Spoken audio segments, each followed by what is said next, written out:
When you put them on, you give a slight layer. Ah, do you? Yeah, like you need to twist them.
Jill. I've done audits around. You done the mayor's?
Oh, sorry, sure.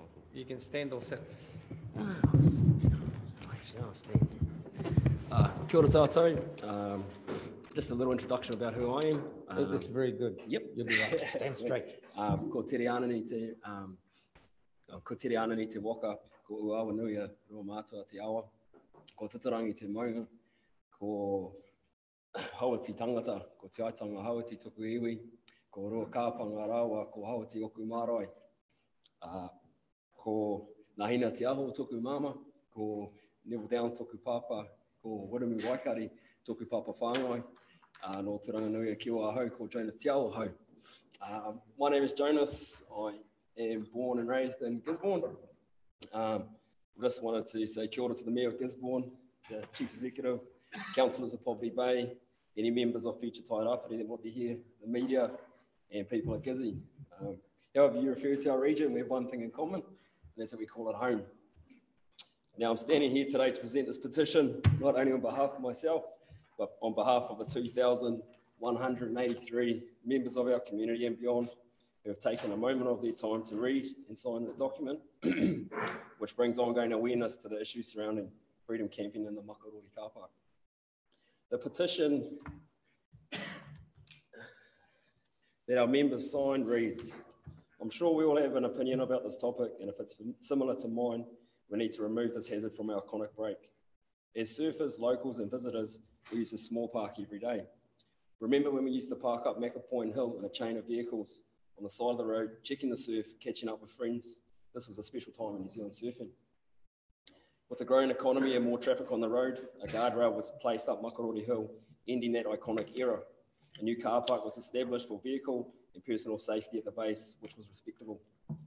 However, what we now face is an unorganised, busy, disrespectful campsite in a 100k speed zone. Add back-to-back motorhomes, vans alongside people movers, and you're lucky to safely attain a park. I've seen car accidents near logging truck misses, one child almost hit, empty bottles, rubbish, tampons, urinating in bushes, dishes and clothing washed in the ocean, vehicles parked for days on end while drying in ice or clothing, verbal abuse which is only getting worse, and on October 31st, 3 vans had their brake lines cut, as reported by the Gisborne Herald.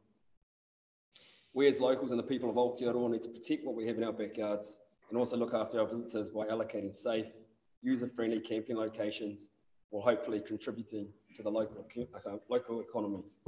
For example, support the Tatapoti campground just over the hill, obtain permits like most locals do at Puawa and beyond, or enjoy the other numerous camping spots in our area. I'm sure our councillors such as Larry Foster will personally connect and agree with this kōrero helping us achieve the relocation of the service. Now I just want to read out a couple of the 128 comments, I'm not going to read them all, that were mentioned here. So we've got Debbie Richards from Gisborne. It's not a camping spot at all, so why spoil it for the locals who use it all year round? Blair Daverin from Gisborne signing because of very dangerous traffic. Every time he turns in there, there's someone right behind him. Aaron McDougall likes to surf, Matt from Gisborne likes to surf Makarori without a whole heap of slobs and caravans leaving a mess and no car parks. For locals, it makes them feel unwelcome. Diane Riley from Gisborne, the car park is just that, not for overnight camping. It's there for everyone to watch the waves. Vicky Durston, she grew up here as kids, and it's a magically untouched place. Her pop lived there for 50 years, and she likes to keep it untouched. Peter Boyd took his kids there for a swim and a surf last week. He was down by the farmhouse. He saw toilet paper and tutai amongst the purakawa trees. There needs to be no camping right along.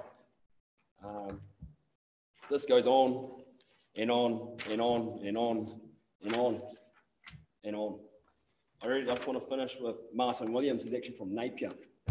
So the amount of freedom campaigns was a major hassle. Regularly, you cannot find a park even when doing a dawning. So if you're not aware, a dawning is like 5 or 6 o'clock in the morning for a surf. And when you did, someone had to check to moan because you were making noise. It's annoying to be excluded from parking area by freedom campers. Now, just to summarise, I guess what we, the community, stand firm on is the removal of this campground from the current 100k zone and relocate it to a safer, more sustainable venue. I just want to thank the Mayor, Chief Executive, any members of Future Tide Awhiri, councillors, and the public here. Nō reira, tēnā koutou, tēnā tātou katoa. Kia ora. Okay, thank you very much, and we'll receive your petition. Yep, that's it, all in there for you. Yep. And those papers are yours. Yep. Covered. Thank you. Question. In petitions, there are no questions. And plus, That's it's a petition. But I've he's got the presenting petition. some information. Yes. Can we just ask one question? No. Yes? Otherwise, we'll have, yeah, no. Yeah, no. Thank you very much for abiding for the rules. But anyway, we've got the Perhaps message. I'll ask We've you got the then. message. I'll ask you this question. In general business, you can ask a question. I'll allow you to ask a question. Okay. Thank you very much. Sorry, Martin and Rex. Morning. Morning. Regarding the Endeavour replicas. Not a seat, have we? Yeah, fine. All good? Okay. Right, good morning, everybody. Subject that's been on the back burners for a little while is our Endeavour replicas that have gone missing from the main street. They're part of our cityscape, they're part of our history, part of the representation. To me, they are actually well connected with me. Sorry to see you all again and pipe up the family connection.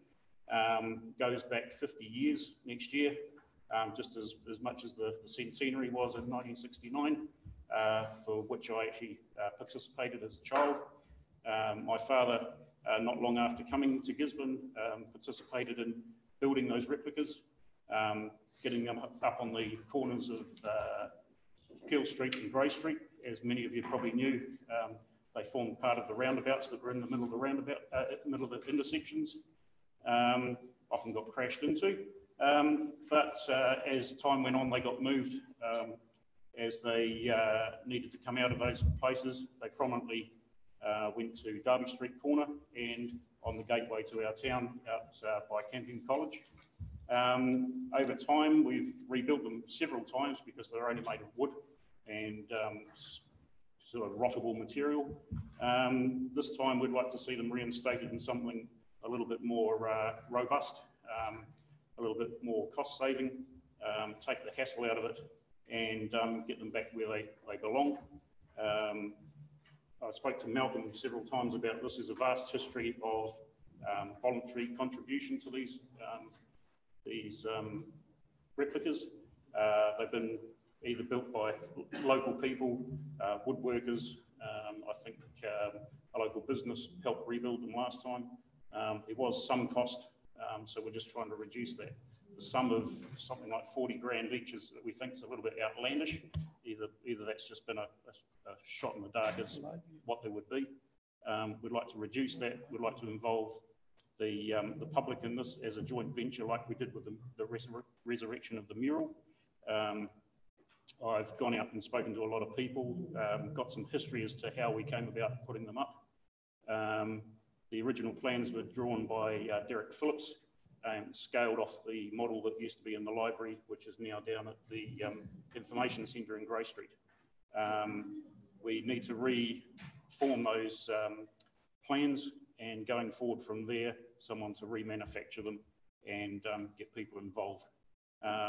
From there, I've approached Rex here on the thought that who's the best person to build a boat in New Zealand.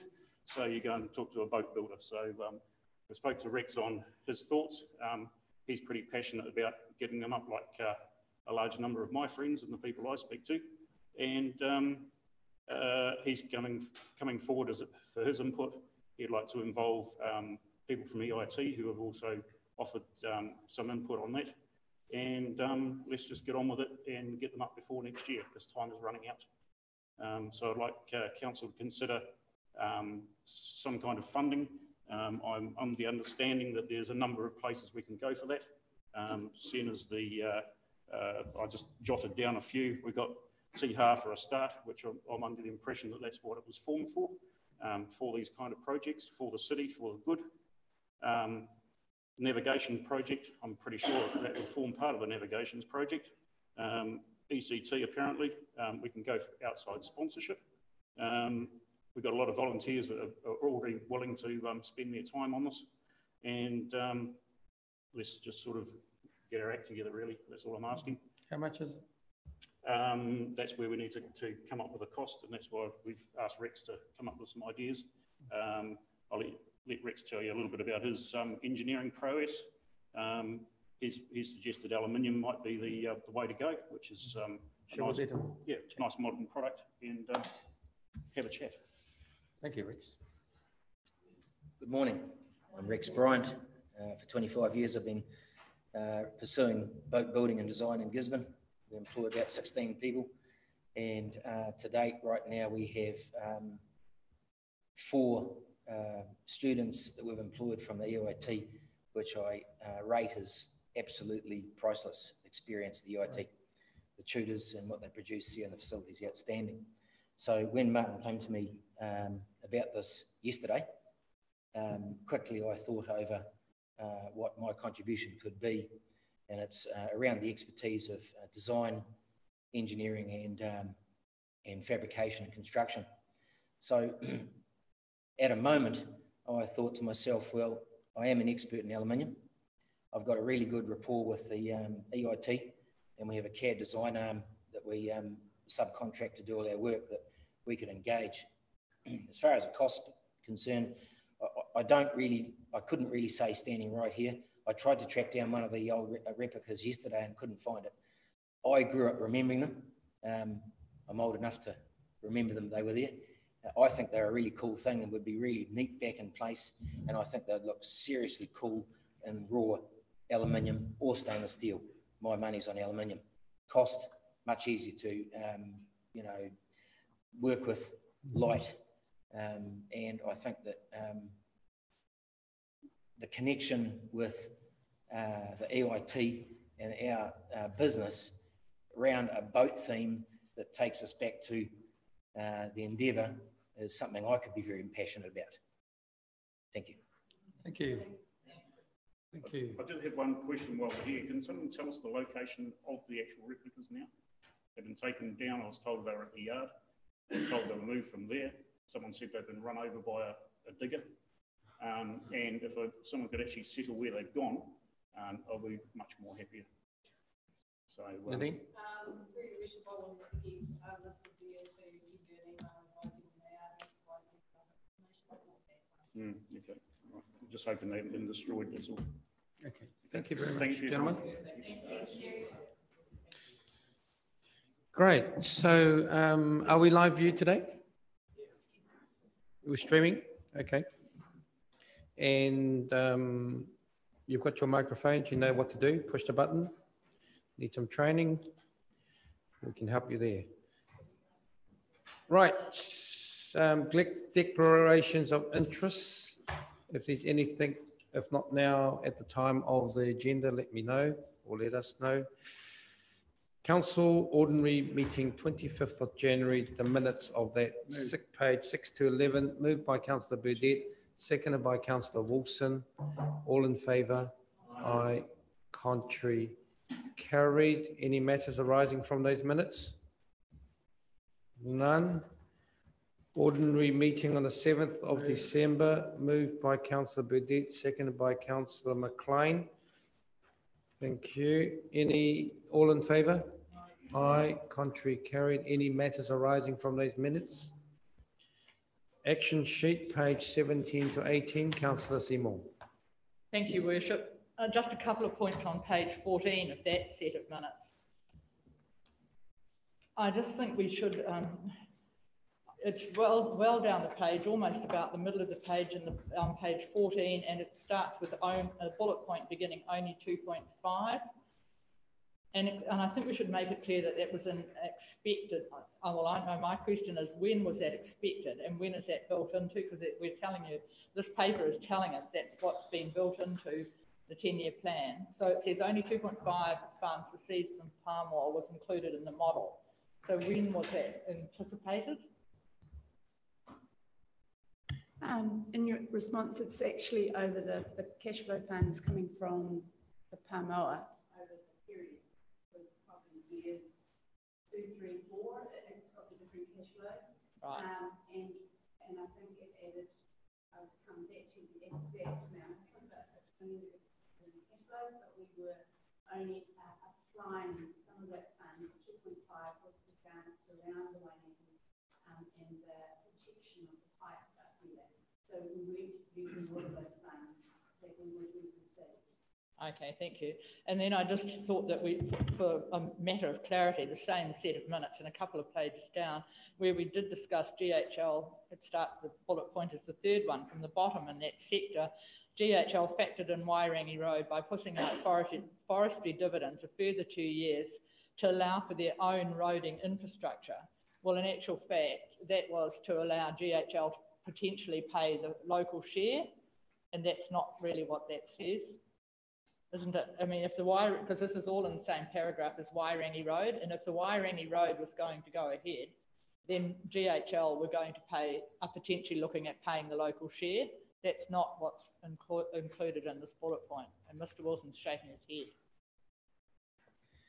Through your worship, my understanding is GHL still have roads to construct on their own property to get their forest out. They haven't included their share of the Wairangi link in the forecast as yet because they're looking at the other owners and other benefactors of that road before it goes in.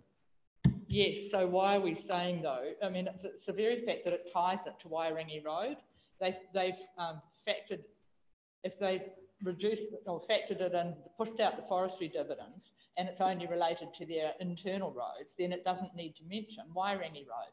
By mentioning Wairangi Road in the same sentence, where they are but not yet determined to pay the local share, it does make it is confusing, I think. And I just think it could be tidier. Thank you. Well, that's what's at the meeting. No, well, that was the discussion. They are thinking of paying the local share themselves. I did not see that. But they're only thinking of it. Yeah, I'm thinking. Yeah, okay. Right, anything else? Right, I'll move the petition be received. Second by Councillor Brown. All in favour? Aye. Contrary carried. Right, 19 to 58. Draft rate remissions and postponing policies. Okay, we've had a good look at that. And I'll make some remarks. As you've seen in the email.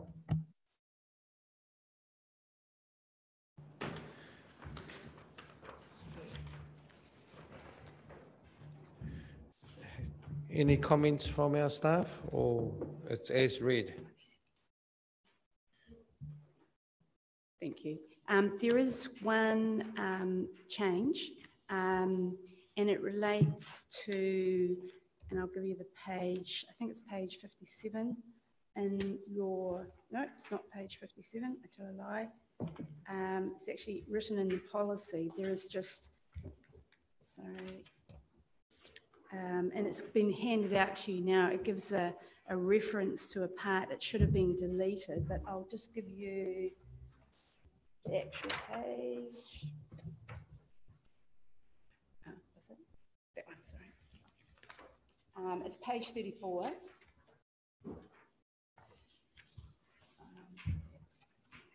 So on page 34, it says under 2.12, it says note, rates postponement for reasons other than extreme financial hardship will be considered under rates optional rates postponement policy. In actual fact, we are suggesting that that policy is deleted. So that reference point needs to come out of there. Okay, Councillor Stoltz. I had, Pauline, one question on page 44 where we look at the contiguous properties. Was that added I can't remember we ever had these percentages connected to distance. Have we always had that 500 metres, there will be 80% remission? Because if it's always been there, then I take it back. It looks like it's new to me. And how do we get to that? How do we decide on those distances and those remission percentages? Through your worship, I will actually refer this to Fiona because she can give specific details. Yes, those distances have always been there. When we changed the policy so that a lot of them were delegated to staff, the council was in support of them. If they wanted to come back and have them reviewed over a certain distance, then we could bring them back to the Finance and Audit Committee. So it was put in then. So I just wanted to ask then, why was it blue and underlined? It looked like it was changed in our documentation on, and that's what brought it to my attention. It Why? may just have been shifting bullet points. Okay, thank you. Councillor Wilson. Thank you. Thank you, Worship. Look, there's just a couple of things need tidying up in that document.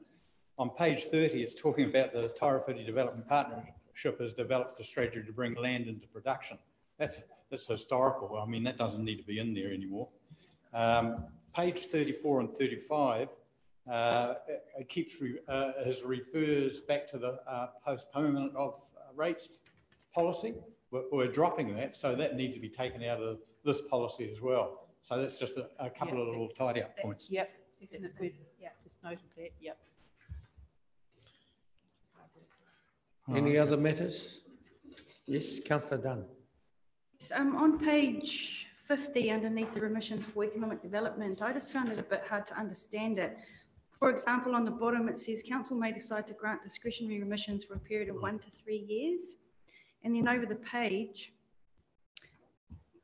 just before the next section, it says any remissions granted will be available for the rating year in which they are applied for.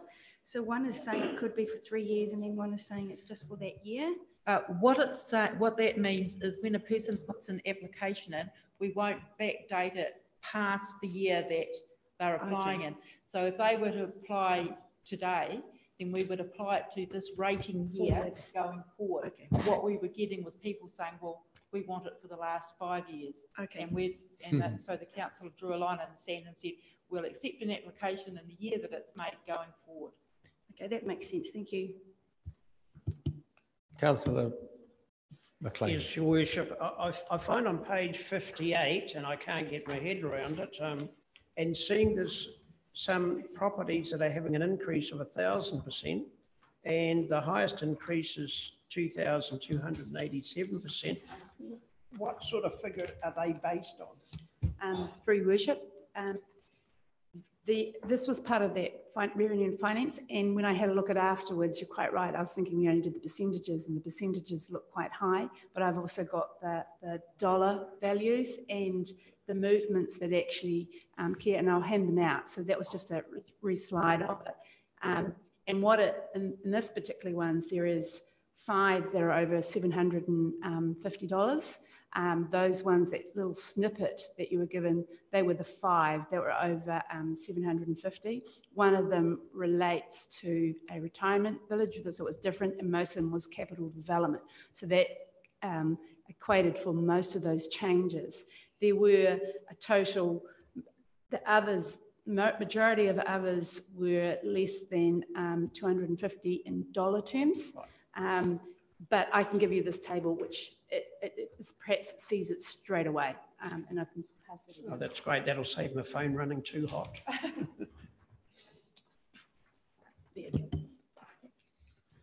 Any other ones?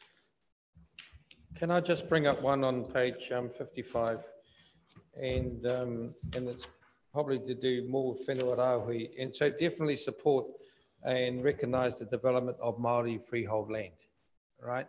And as you've known, in the last 20 years of beekeeping in New Zealand, Mānuka is starting to become quite a sustainable crop.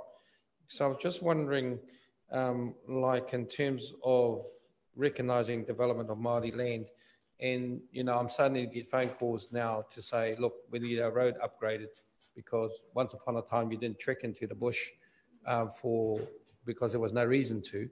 But now there's actually demand on our infrastructure, and wondering how the Mānuka industry can actually advance itself and comply with the 20%, 40% sort of stuff, because obviously those blocks on whenua rāhui, they would be 0, are they? Okay. And then if land blocks have our own rates at the present time, can they start on 0 and start on this 20, 40, 60, 80, 100 regime of payments, so that we can actually get some money to actually do some infrastructure work?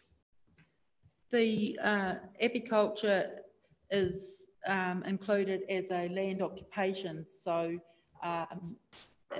if it's being used for the apiculture, then it wouldn't be entitled to the remission. Right, so they declare that on their form, Yes. in the whenua rāhui form. Yes, but this is completely separate to the whenua rāhui. Yes, so I know. if they are using that land and they're applying for whenua rāhui and it's got beehives on it, then we wouldn't put it on the whenua rāhui register because it's considered an occupation. Okay. Do they declare on the whenua rāhui that is the apiculture on? They should be, because But is it on the form? Yes, we ask them to ask them if the land is being used for any purpose, and they should declare it under that. But what we will do, since it's specifically brought up, is we can change our application form to bring it to their attention so that they are responding to that question specifically. That's not a problem. Okay. And so if, like, pretend I'm got a block and it's like I've got $10,000 worth of rates owing on it, and then I said, look, I want to bring this into this policy here of 2.24. Can I apply for that remission, 20 write-off, and then start off 20%, 40%, gradually get there? And what we would probably do is suggest that we use a different remission policy, being, I think it's now 2.6, which is, if it's not 2.6, it's 2.7. It's remitting rates where you've got a new land use coming in, and it means that we can remit the arrears on the property and start it off with a zero balance, which we tend to do when there's a new occupier. So we'd probably suggest that so that you're starting with a clean slate rather than this.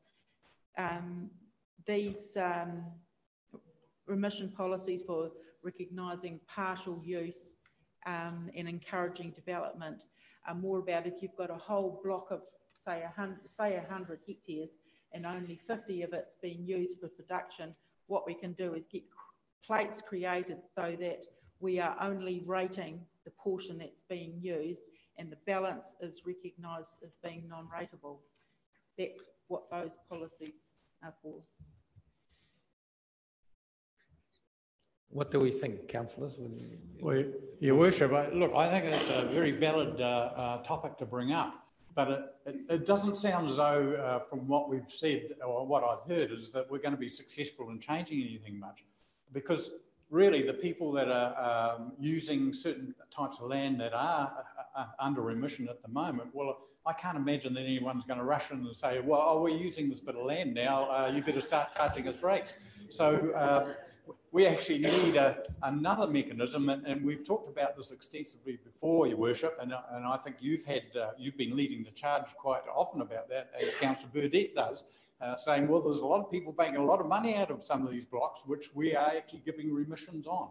And at the end of the day, it's how we can identify which bits of land are being used for beekeeping. So we need to come up with a method for it. And I don't think we can rely on voluntary behaviour. So do you think we should workshop it one day at Finance and Revenue and Finance? Audit, Finance and Audit. Councillor Burdett. Thank you, Your Worship. To Fiona, well done thus far. Can I ask a question in terms of all the blocks, rateable blocks that you send demands out to and come back, no address, no administration, how many in terms of overall would we have? How many blocks of land would we have returned mail for? I couldn't tell you off the top of my head, but I can definitely report back to that at a Finance and Audit meeting. Those, Your Worship, those would be some that Councillor Wilson. It may be in our last debt management report, it may be in one of the graphs from that. but off the top of my head, I don't know that answer at the moment. That's the critical issue in terms of what Councillor Wilson has just spoken about, and for the future policy for council. Councillor Akuhata-Brown. Thank you, Worship. Just in regards to this Māori land space we're speaking in now, I know there's been legislative talks, et cetera, and I just wanted to know whether we're in touch so that we may get those who will like to see how they can better our region, you know, through economic development of land parcels, et cetera. So I'm just wondering, Fiona, how engaged in regards to a policy or discussion around Māori land with landowners, and because I'm aware that there's a large bit of reading here for myself, but those in this region who are looking to look at bettering it through economics, etc. How well are they kind of engaged in this space? I'm not sure it's my questions to you or to our CEO, but to get more people engaged, because I know you're doing a great job getting remits in this space, but I'm just thinking about the engaged space of Māori landowners and talking about policy. These workshops that we're holding around the East Coast are certainly discussing these issues. So we are going out into those remote communities and talking about the rate remission policies. We have had workshops up the coast in past years as well regarding rate remission policies. When we come to do our big review of the revenue and financing policy after the 1st of July, as part of the consultation on those remission policies, we can send information to iwi, and I have previously met with iwi before regarding rate remission policies. Supplementary then, just what that feedback, how has that gone? Because I know in a previous meeting we talked about how difficult it is to get hold of people too, so thank you for that work, but are you getting some good response? We are certainly getting feedback from the workshops that we're holding up the coast monthly. There probably, hasn't been a great deal of feedback apart from that in recent years. But I know that when we added these two remission policies on partial use and recognising use, that they were sent out and there was input then, but that was when those policies were last reviewed. We did a deep review of Maryland. And through your worship, just I might add that further to that, there have been other conversations, as you would have been aware of, around Māori land service. So looking the flip side of it, rather than focusing on the, on the debt collection side of things and the payments, is actually how do you unlock the productive potential from Māori land, of which we have about 28% of our land masses able to be looked at and with that lens. So that's another layer that's happening in the Māori land space.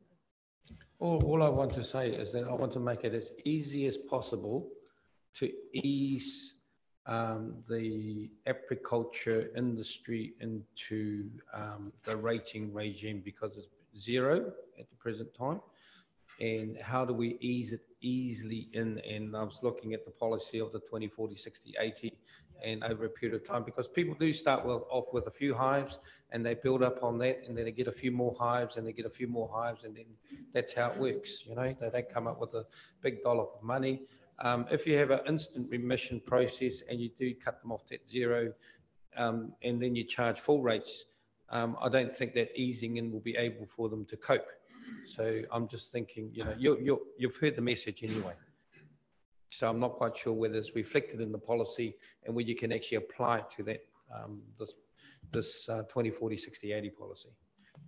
As part of those two remissions that you're referring to, Your Worship, they do have to put in like a business case about progressing up to full occupation and full use of that land.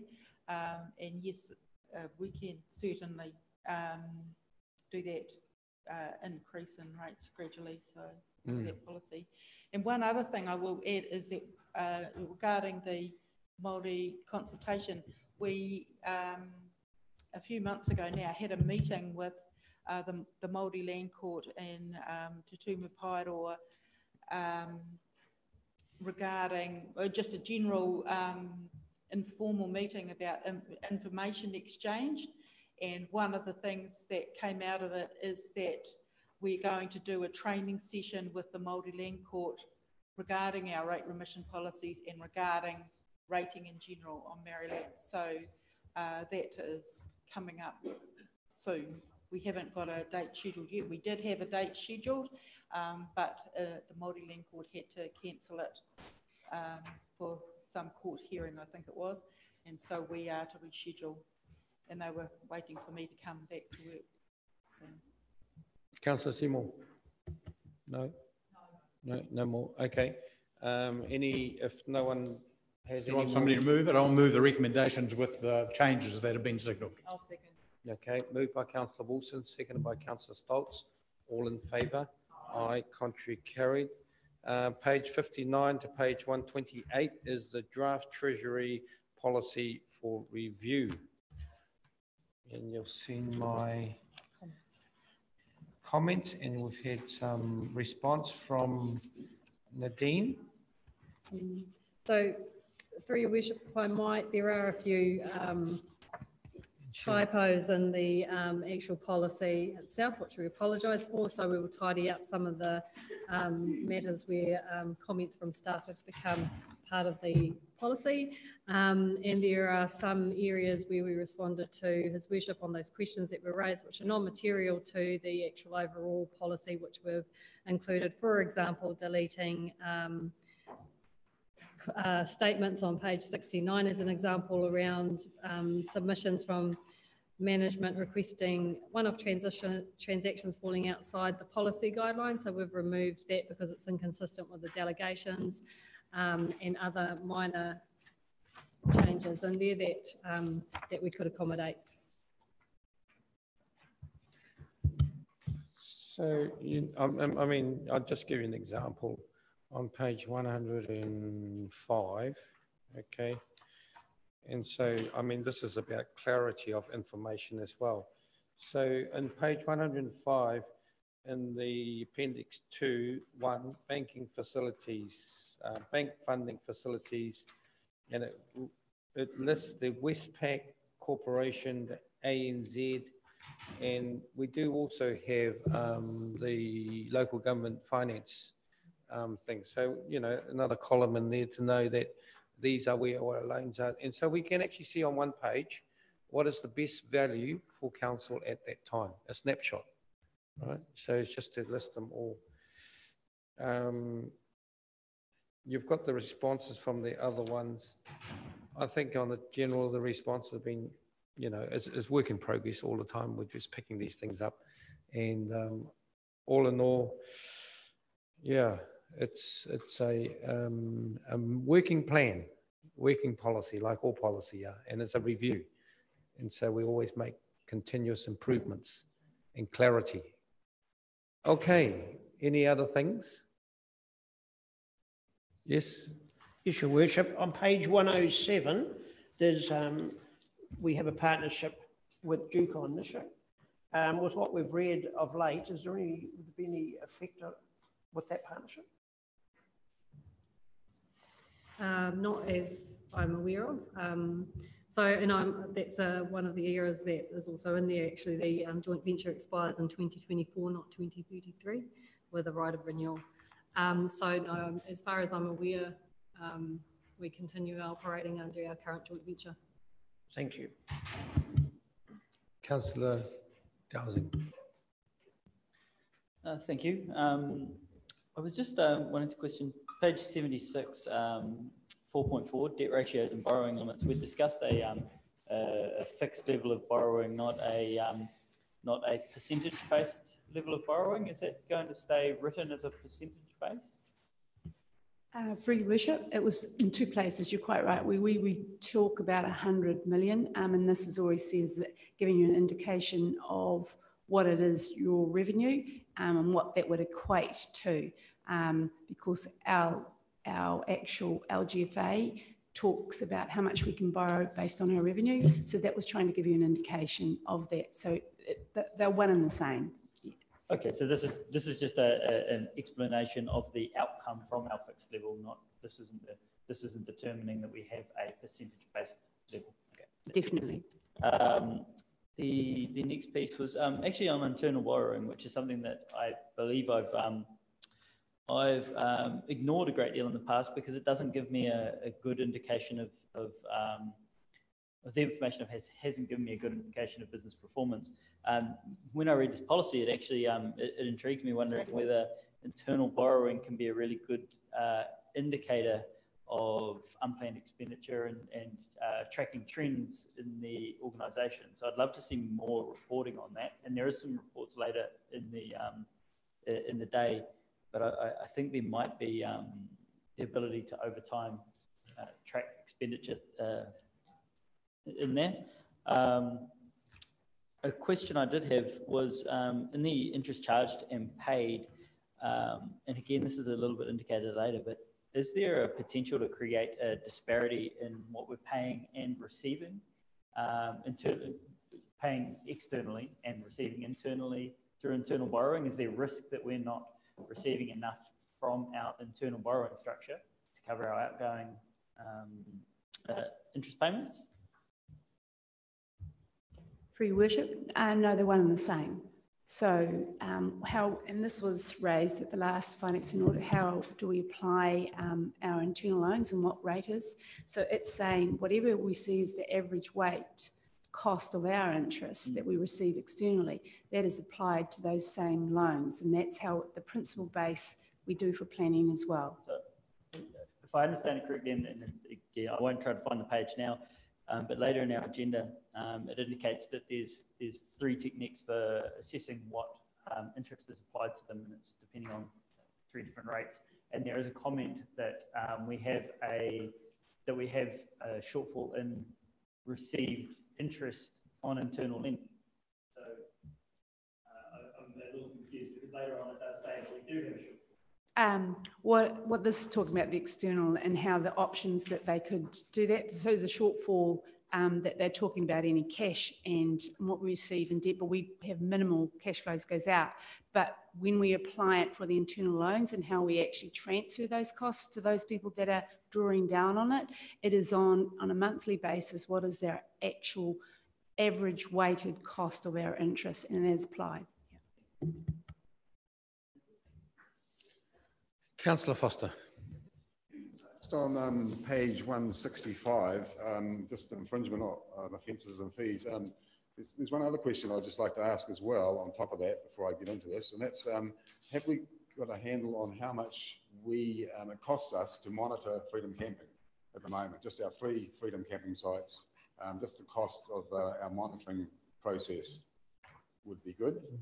You're one paper ahead. Oh. Yeah. We're just on the... Oh, sorry, okay. Yeah, we'll hold that, we'll park that, and we'll come back. We'll park that at the Market Already car park. Yeah. Right, okay. All good? Move. All right. Moved by Councillor Stoltz, seconded by Councillor Burdett. All in favour? Aye. Contrary, carried. Councillor Foster, we're right on the mark there. On page 129 to 137, you have the first right to ask a question. Okay. Yeah, okay, I'll start again. Thank you. Yeah, that's a bit of a problem with the computers, I'm afraid, when you start and finish with the notes. Anyway, on page 165, just with our fees and charges, but yeah, the question I asked is that we've got now freedom camping, we've got quite a big influx of freedom camping this year in particular, opposed to previous years. So obviously our monitoring regime is having to be a bit more intense. So I just want to make sure that, what's it's costing us for the actually monitoring of our 3 freedom camping sites, being Makarori, also Kaiti Beach, and at the Marina car park. That's one question. I don't expect an answer straight away, but it would be good to get that so we can maybe. The other one is on the infringement charges with our littering, and I see that we've got minor, medium, and major. I would like to know what minor and medium and major is, And also the charges have been the same for quite a while. And I would like to see that our major in particular incidences are increased from $400 to even $5 or maybe more. We need some more detraction from that. And I would like to, yeah, so there's a couple of things here. I'd like to know what a minor, a medium and major is, and look at some increases in that area. Nadine? I might defer to Mr. Zaman to respond. Thank you, through your worship. In answer to the monitoring of freedom campaign, we don't currently charge for any monitoring that we do. The monitoring that we have done over this last period would be an internal cost borne by the ratepayer, which would be in the order of thousands, a few $1,000. But we currently don't actually charge for that service.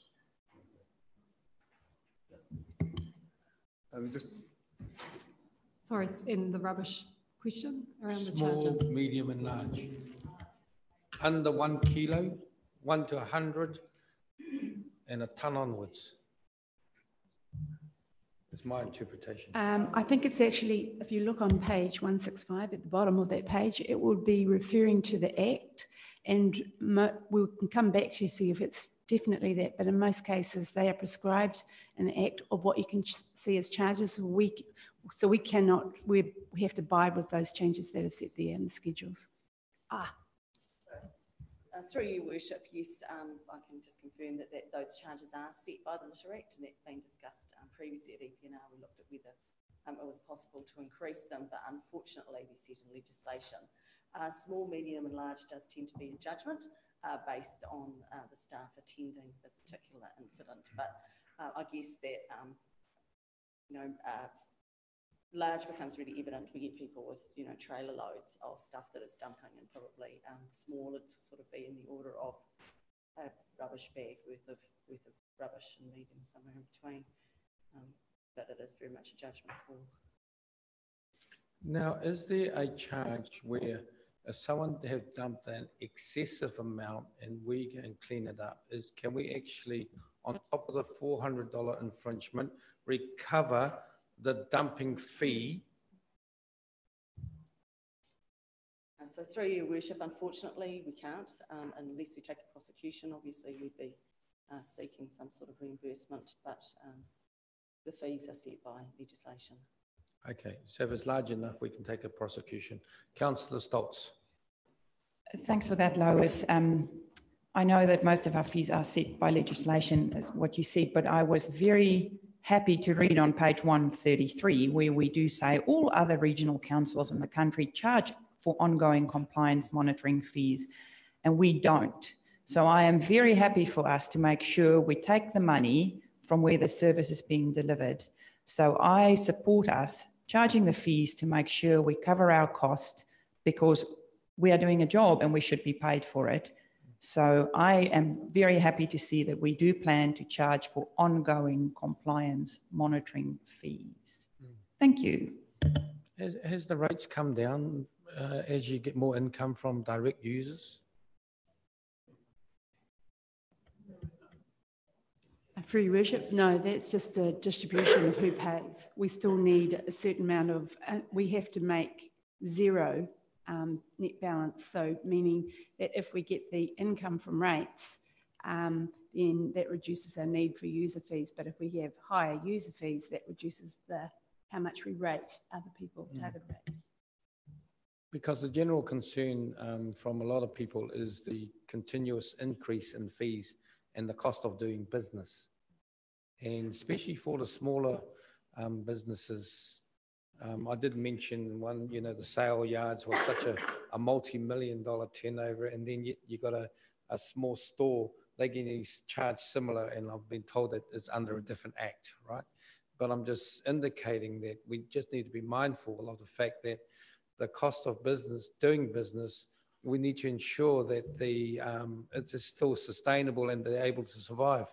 And some of us around the table here are in small businesses, and the compliance cost is just huge really huge in comparison to our turnover and profitability. And we like to encourage the organic development of small businesses.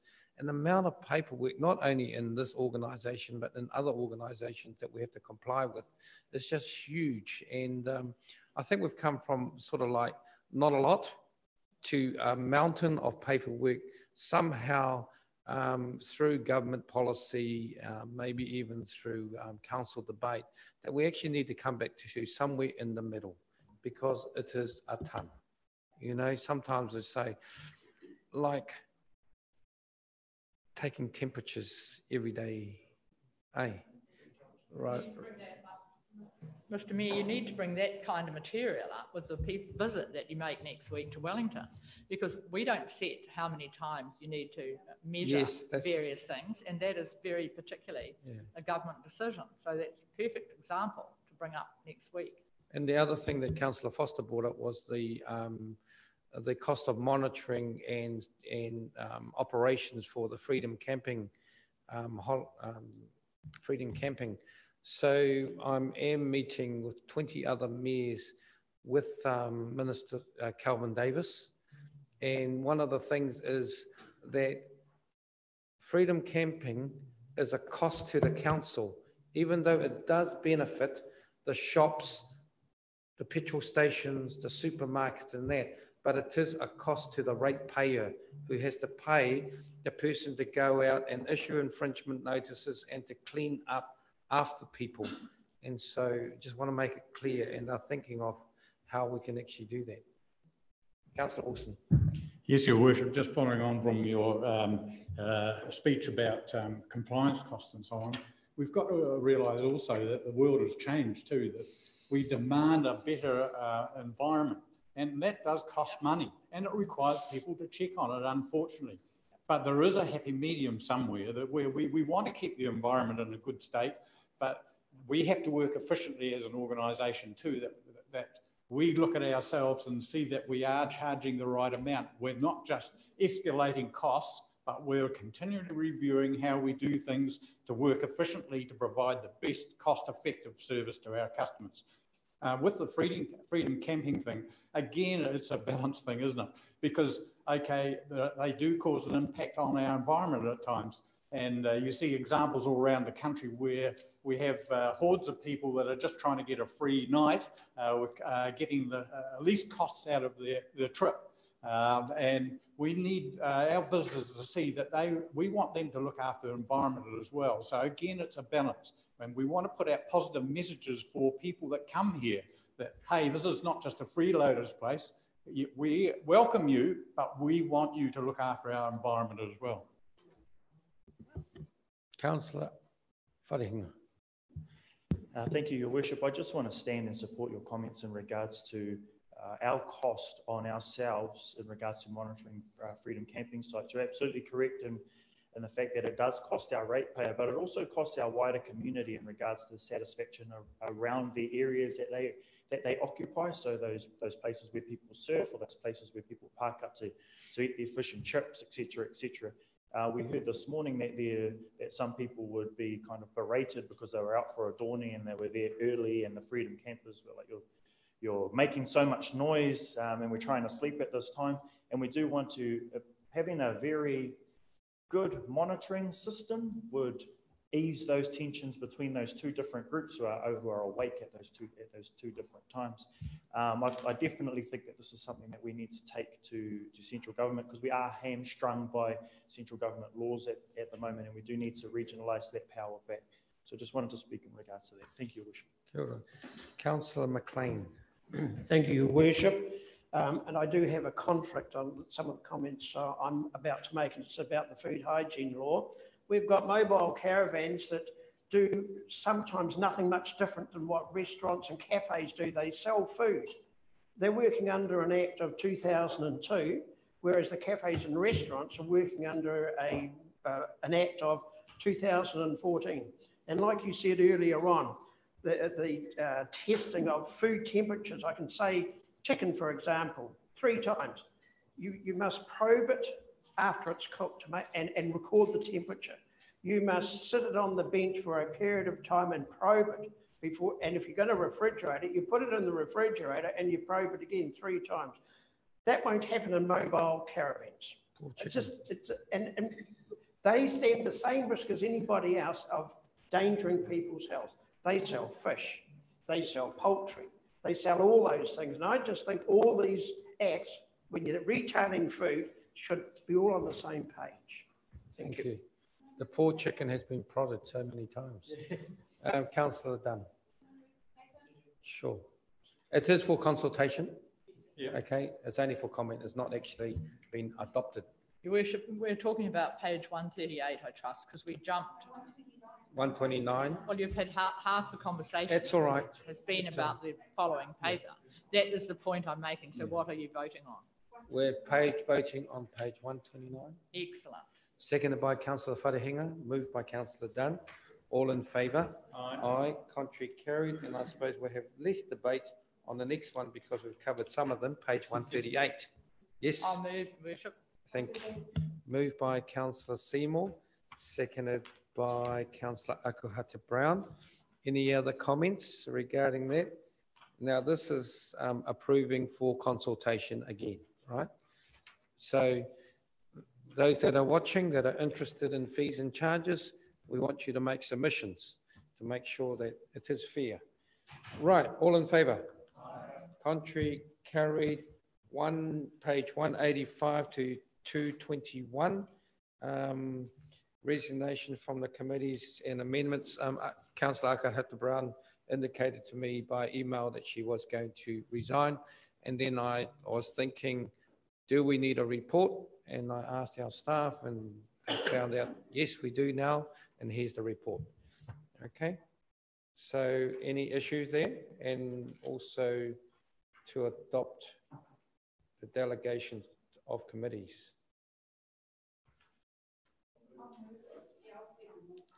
Okay, moved by Councillors Dowsing, yep, thank you, sir, and seconded by Councillor Fenn. Okay, any questions? All in favour? Aye. Contrary carried. Now, appointment of independent commissioner, page 222 to 229. You have a CV of, right? He was the chair of a Yep, and by all accounts it went well. Yeah, I'm happy to move the recommendations on page 229. 222? Yes. 222? Sorry, 222, yes. Yes. Moved by Councillor Seymour, and it is an appointment, so it's hands up. Seconded by Councillor McLean. Hands up, unanimous, Secretary. Thank you very much. So you can put all our names down. Now, we've had a small debate as to the councillors participating, and that's okay? Well, it does not cover, point of order, it's not covered by that particular paper. Yes, I know. It should be a matter for another day, not. But it's just signaled my mind to bring it up for reminders. Okay, local government conference, page 230 to 231. I'll second it. Moved by Councillor Burdett, seconded by Councillor Wilson. Any questions? All in favour? Aye. Contrary carried. Approval to apply for major funding, which I think would be a great idea, page 232. Moved by Councillor McLean, seconded by Councillor Akuhata Brown. Any other debate for that? And I just want to say and pass on to you the conscientious and good work that Miss Judy Conda has performed. She's been very successful and she's keeping her eye out on many of the opportunities to help us out. And also the community appreciates her professionalism in that, because she will tell them as to where, what, how, when, why in the different pockets. So she has a great knowledge. Could you pass that on to her for us? Thank you, Judy. All in favour? Aye. Contrary, carried. Chief Executive's activity report, We should have page 2. Copy and then come back to it. Oh, hey, 233. 233. Yeah, 233. Chief Executive activity report. They're just asking for. Can we have coffee and then come back to Oh, it? Because sorry. it's quite a substantial Well, paper. I'll tell you what, if it is, we'll be bang on time for coffee because it's 10 o'clock. Okay, let's have a break.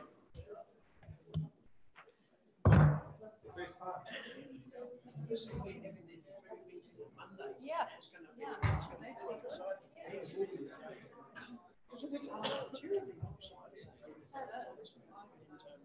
Well, that's what the feedback is. Yeah.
Page 222.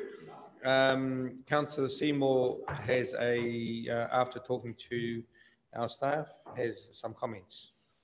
Just a correction, Mr. Chairman, it's page 222 and it is 2A. Mr. Prophet has drawn to my attention that the submissions closed after this paper was written and there were no submissions on the mooring site. So the application for coastal permits should read for a navigation light. It just needs to have mooring site out because that will not be a matter that the Commissioner will be hearing. And you'll see over the page, it's coastal permit 107869. So it's only just a correction to that script because that has occurred. Thank you. We all agree? All right, councillors. So for the record, we agree for that too. Thank you very much. Great. Now we go to 233. Nadine. Through your worship, so just a couple of things I want to point out in the report.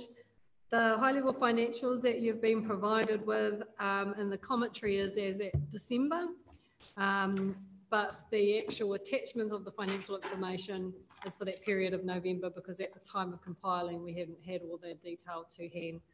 I also want to point out the changes that have been made to the major projects. So this has been a work in progress alongside with integrated reports to committees around how you can actually track those projects. There's still some more work to be done to better illustrate progress to timelines. But I thought I also just need to point out that in terms of the progress bars for the major projects, how you read that is it's not actually saying, so if it's red under orange under progress, it's not saying we're midway, it's saying we're midway of the delivery component of that phase. So there's a little bit more fine tuning to happen over the course of the next report, but hopefully this gives you a better sense of the council funding that we are contributing, the funding that's actually available and how we're tracking. And like a comment before, vastly improved and very good. Thank you very much. Right, any other matters from the Chief Executive's activity report? Councillor Wilson. Yes, Your Worship. Just one little concerning item is around the finances that you presented. I think is the same finances that was presented to Finance and Audit. And it is only up till November. And really in the light of the concerns probably that, you know, we are challenged financially at the moment, I just wonder whether we can have more timely financial information. I was hoping that in your report it might have been an updated one from Finance and Audit Committee. It might have been at least until the end of December. But I'm only putting it on the table to ask you whether it's possible that you know, when there is a meeting that is a couple of weeks after the previous one, that we actually are able to have up to the more recent month. Yeah, through your worship, yes. So that has been an issue, which is why you've only got the commentary on page 240. It goes to 31st December. So one of the things Pauline's team is going to be working on is to make sure that we can get real-time data, so it's timely, so that I can also keep on track of what's that spend is. So that is an issue, Councillor Wilson, that we're aware of and are working on as a matter of priority. I understand that if, oh sorry, Councillor Dowsing. Thank you, Your Worship. I just wanted to again compliment you on the report. It's a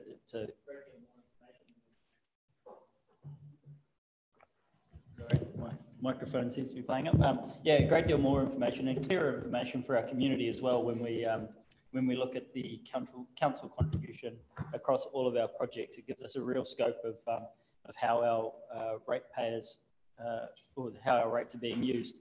I also wanted to thank you for the information regarding the at the end of the report around the internal loans and special reserve funds and depreciation and revaluation reserves. I think that, as I mentioned earlier, tracking that over time will be very, very valuable, and I'd like to see some more work done on how we visualise that information. Thank you. Councillor Akota-Brown. Thank you, Your Worship. Just a couple of things. Thank you again for a wonderful report, as other councillors have noted. Just in the beginning space, we've talked about this new build, and I just wondered, feedback from public, how that has been around the opening and the scope of this building now that we are here. And secondly, yesterday a couple of classes from Campion College were taken down to jump off the bridge, the rail bridge, as part of a new classroom, trying to get young people more, trying new things, etc. And I note in the report the talks of getting kids out of the harbour and that space that's dangerous with the working port, etc. So I just thought today it's great to see classrooms using a little bit more of an innovation, getting kids doing things. So we could probably use that space to keep on promoting the safety zones of jumping off bridges, which is going to be a constant for our region. But I just, again, want to reiterate, thank you for the report. And those were just a couple of things that I felt to note. Kia ora. Okay. Thank you. Councillor Seymour. Thank you, Your Worship. Yes, thanks for the report. I'd just like to ask a little bit, because it's been raised with me in the community, around the historic interpretation and branding, and the 2.25 million, which for the historical interpretation, which I understood was underway, and it reads like it is underway, and that's part of the navigations project. My recall in response to the queries that were put to me is that that is primarily for iwi Māori representation, navigation stories. And the question that was put to me is that when it was given by ECT, and obviously it was some couple of years ago, so it was people who were on the trust a couple of years ago, the understanding was that that sum of money would cover all of the stories so that they would be in place by 2019. And there doesn't seem to me much left from that fund. So can we understand what is the plan for the more general stories, please? Through Your Worship, so when we applied to ECT for funding towards the navigations project, and I think I might be out by a few $100,000, but about $3.4 million was initially applied for, of which council was going to deliver a bridge and some of the trails. So a small amount was put aside towards historic interpretations, of which was largely under council's development. And this the scope at the time was about getting the base stories, tangata whenua stories first. And as we found that the bridge wasn't feasible, a request was made to Eastern Community Trust, and they agreed last year to then divert that funding fully into historic interpretation. So, as I understand, and as what we have put forward to them, that was the brief, and that was been the scope of the historic interpretations project. In response to the other stories, as you know, there's a landing project that's going on with Ngāti Onioni and the Department of Conservation for the landing site and how to best recognise the arrival of Cook at that site. So there is currently about 1.4 million, I understand, into that landing site project. Notwithstanding that project, one of the view shafts that is proposed that will be in place through the historic interpretations does talk about the arrival of Cook at the cut site, but that is from the perspective of iwi that were here at that time, so it gives it that, that other perspective. There is also, again, there's Te Ha that is responsible for the sesquicentennial, which I'm sure will be also incorporating some stories from Cook arrival. Supplementary then, if there's an anticipation that the Cook stories from potentially the European perspective are going to be told by Te Ha, are they going to be told in a way that's long-term and accessible? Because I understand we're going to have IT access to the iwi Māori stories. So is this all going to be consistent? I mean, as a group of councillors, we're not really very familiar with what's actually coming out of the end of the navigations project, because we get your report, and then the Te Ha project. So the matter has been raised. Is it going to meld together so that we look like we worked as one total project to get these stories told? And is there some coordination going on? Yes, through Your Worship, there is coordination at an ops level. So So the relationship with Te Ha is managed by one of our staff, but at an operational level, myself, Gavin, Ngāti Onioni representative, Doc, and other staff, key staff, are meeting to talk about all the different layers and how they connect so that we make sure that we do have a seamless customer experience, tourism experience, so that that is happening. Te Ha largely through that navigations governance group has been participating that way. I think they were due to give us an update on where they were tracking to in their progress with the sesquicentennial commemorations for 2019 at the next meeting was when we had scheduled an update. But His Worship is part of that, he might know more than I do. Yeah, so Te Ha is charged with the event. Storytelling is the realm, and navigation is the realm of the council. Well, that's not, with respect, that's not what we were just told. I mean, this was the question, that other stories were going to be told around Cook, and the query has come from someone who's very familiar with the grant, and it might have been before there was a potential to change the objects of the grant, that the initial intent was there were to, and I remember this myself, there were going to be a broad range of stories told. I'm also familiar with the fact that we moved to recognising there would be iwi Māori stories that would be done in time for sesquicentennial. And the Chief Executive just suggested, and I think that's what I heard, that Te Ha were telling some stories too. And I'm trying to get to understand whether they are at least going to be, just as being suggested, a consistent, similar, accessible by the same level of technology and all the other things if they're put together by two individual groups. That's what I want to make clear. So I'm clear that Te Ha is organising the event, and at the meeting, even Joe Martin, he is a Te Ha member, but he was at the Navigational Governance Committee. That's where he brought that up. So he might be Te Ha, but that's not Te Ha's role.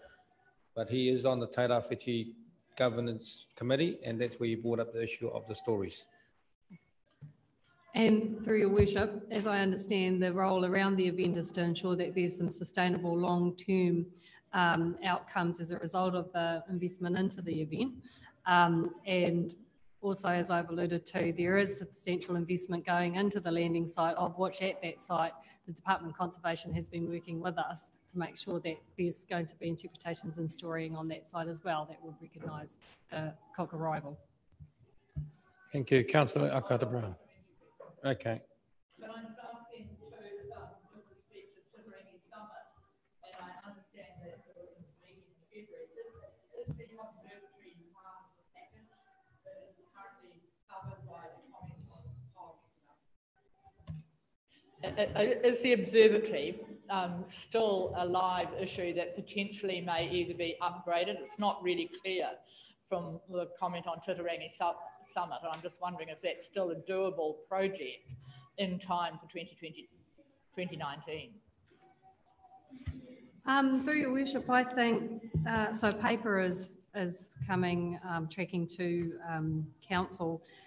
For the summit, I think it's ambitious to expect something to be in place by 2019 on there, given the complexity around the ownership, the vested interest on behalf of iwi and other key stakeholder users in there, the link up with, broader kind of navigations, and actually the ultimate issue of funding to be able to actually deliver a project in time. So my initial response to you is that I believe it is ambitious to have something in place by 2019, October 2019.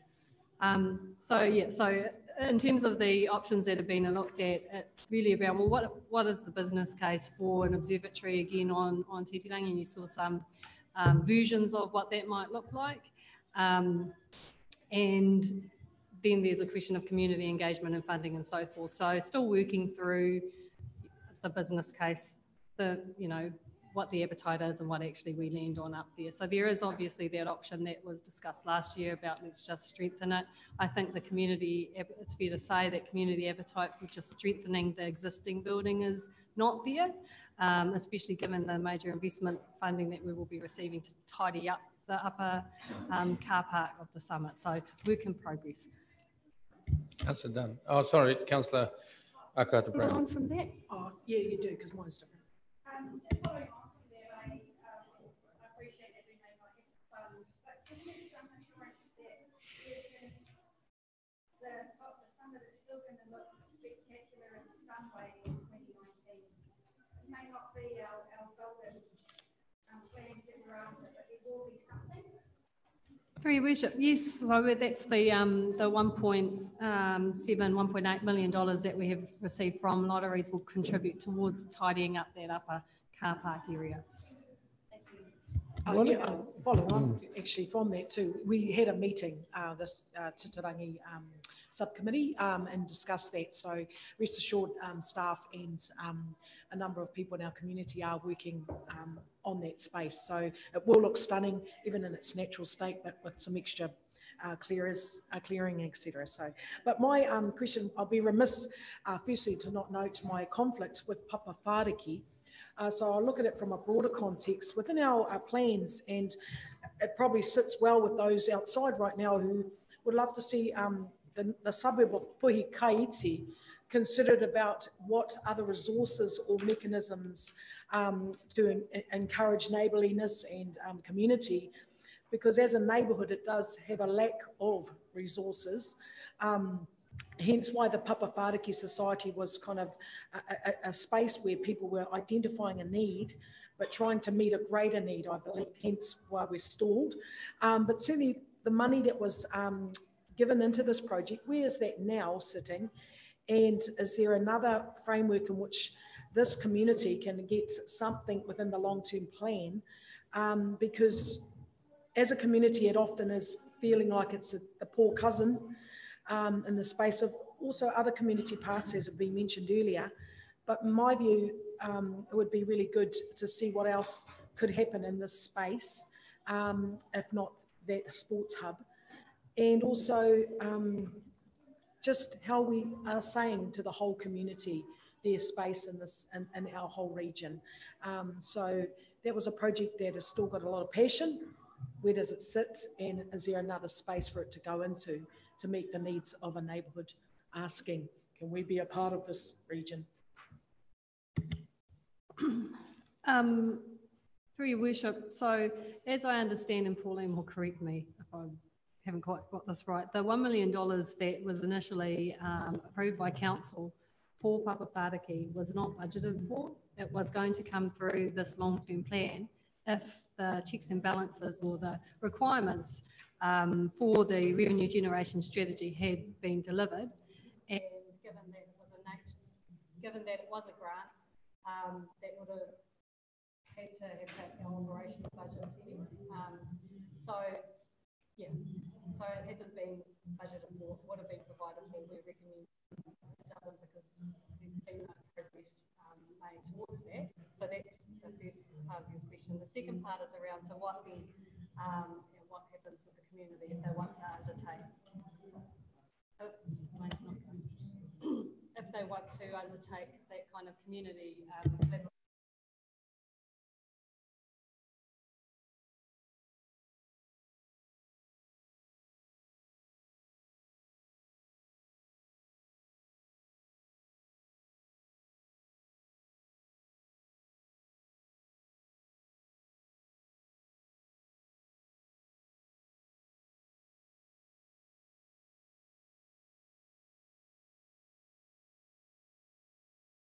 Supplementary, thank you for that, because I was thinking we need to get better at prioritising the needs in our region too, and obviously housing is a real need here. So if that space or other spaces within that neighbourhood, perhaps redevelopment would mean more about a house for residents, I would support that. I think the matter would be, once you know what the scope is, you concentrate on the scope. because once you deviate from that, nothing will happen. And that's what's happened. Absolutely, Nothing. and we're still having people talk about a ASB type sports stadium, the real need in our region to sports hub and create space for that. Obviously, there's been more directive speech to the YMCA kind of space in that space, but I still see our region as asking of us, to provide an infrastructure that's a hubbing space. But as you say, we're financially in the prioritising space. So. Kia ora. Councillor Stoltz. Thank you. Nadine, I was questioned by someone yesterday, and I noticed that when I read it on page 256, where we talk about wastewater management options. It might be good to sit down because be close to the microphone. Do you want me to sit down? To be close everybody to the sit down. Thank you. We've had our options, and at the end, council decided on option 3 to split the original option 3 over 2 10-year plans. And the question that was raised to me when a person read this, it says there we are going to consult on the option 3 that we decided on in the end. But then that last sentence that says the alternative is to commit to completing both phases and budgeting the full cost within 10 years.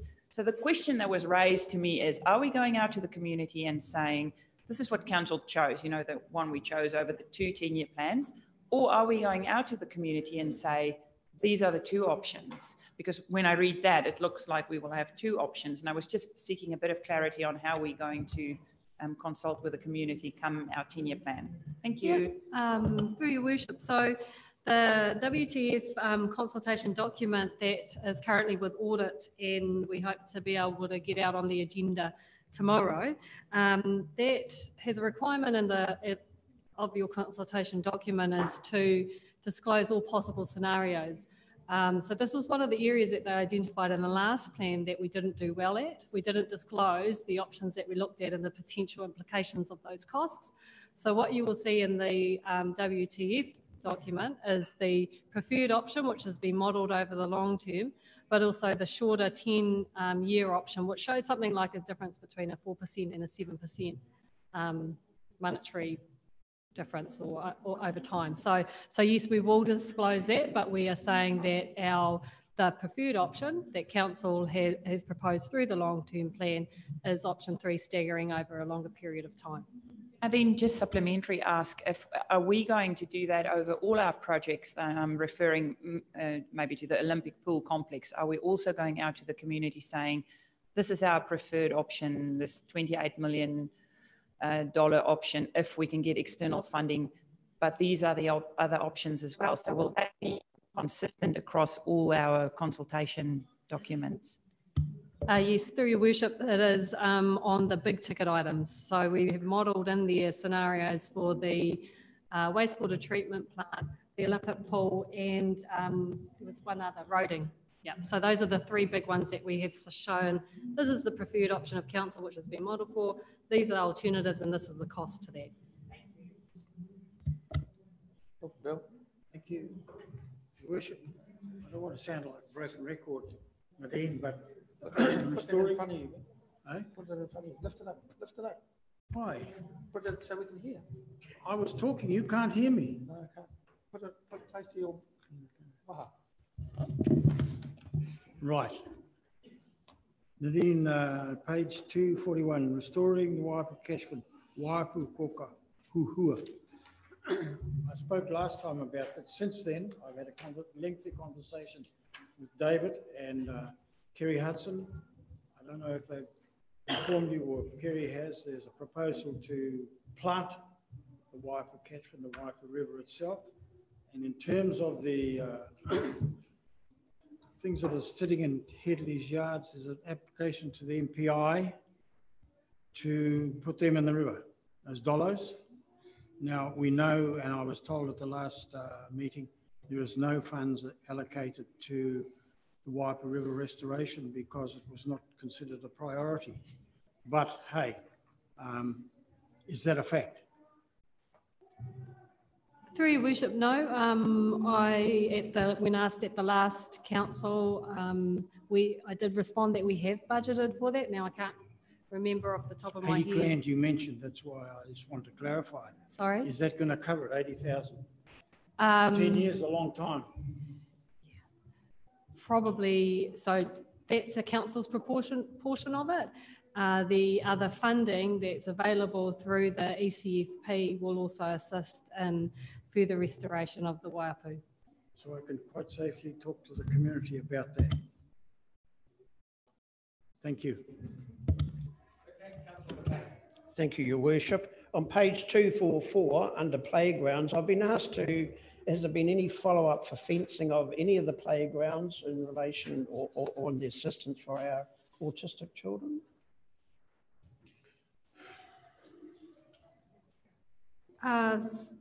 So through Your Worship, this is the first time that has come to my attention about a request to fence our playgrounds for autistic children. So I can't answer that. We had a delegation come to us and talk to us about that. Okay. Oh, sorry. I was asked to ask the question, so Yeah, I've done thank exactly you. that. Oh, sorry. Yeah, you got it? Supplementary, yeah. I'd just like to say, looking through the CE's financial report, great stuff on the traffic lights, to see that little circle of the dots shows exactly where we are. Awesome. No, she said don't be deceived by it because that's not an indication But of you can see it easily. where it is. You where can the see it project is. easily. Yeah. The main thing with, look, I get calls and news people ask me about children, playgrounds and swimming pools. The clear message is to make sure that you keep an eye on your children. Simple. You know, we've got kilometers of waterways, kilometers of playground. You can't fence. You know, just imagine fencing off the Nelson Park. It's not. Keep an eye on our kids. Right, Councillor Foster. Thank you. Yeah, a great report. Thank you, Nadine. Just under the public toilets, and this is not to do with Peel Street at all, but at a previous meeting, we were advised that the new library, the toilet facilities in there were going to be the new public toilets, and Bright Street could possibly be closed. Now, I've done a little bit of research, and it's new to a lot of people, even staff involved, that this might not work too well because actually the location of the toilets inside the new library is in an area that is not conducive of the public from the street walking through. And, you know, the closure of Bright Street would be huge because they're our manned and our #1 flagship toilet. So can I get some clarity on this, please? Yeah, through Your Worship, look, I'm sorry about that because there were conflicting views from two people in the same team with the same responsibilities. So actually part of it is the facility, the public conveniences facilities plan was to help try and identify where the priority locations would be, and it actually proposed reducing the number of the toilets. As the Chief Executive, I haven't had any advice come to me around whether that's going to be used as a public convenience for all of the public inside the library and to close the Bright Street. So I haven't formed an opinion or a recommendation that will come to council about what we do yet. So, you know, having been inside the library and looked at that space, yes, it's right in the middle of the library. Aware of the Bright Street and the use that it has over the summertime too, and the convenience of having someone stationed in there. So I'm currently open to the options and the arguments that staff will present, in which turn I'll bring back to this council for further discussion and resolution. Right. Okay. So no further clear for you. Okay, right, thank you. There's one other one too, or a couple actually. The 255 drain-wise contractor shortage. Is that going to be a major for us to be able to deliver on what we're promising for drain-wise? Through your worship, it's something that we're working with the contractors. It's something that may impact us this construction season, but we've been working with some of our closer contractors about what future years will look like and packaging things up. As the report says, we've procured differently now with our supplier panels. We're working with them around the schedule of works that we've got coming in the out years for them to resource up or down accordingly if they want to go for the work. And just the final one was just a heads up, and on page 259, traffic box artwork by Amy Cocker. I mean, that's Coca, sorry. Yeah, awesome. I mean, that's fantastic, and it would be great to see a lot more of those around the place on our traffic boxes. And I know that there's initiatives with the chorus boxes as well, but the more artwork we've got around the place, I mean, I'm just seeing so much more, you know, popping up. It's fantastic. Bring it on. It's, is it, who funds that one? Is it an ECT? Chorus. Chorus, is it? Chorus, yeah. Oh, yeah. Well, they do the chorus ones, but I'm not quite sure about the traffic box. Yeah, because I've been chorus did that as well. Asking Matt Todd to do his boxes as well, his power boxes. Yeah, Councillor Fenn. Thank you, Your Worship. First of all, Nadine, great report. Even I could understand it. It was awesome.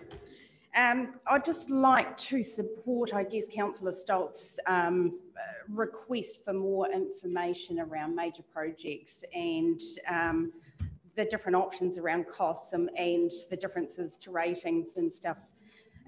Mainly because I don't feel that our community actually understand what we're asking them to make decisions around.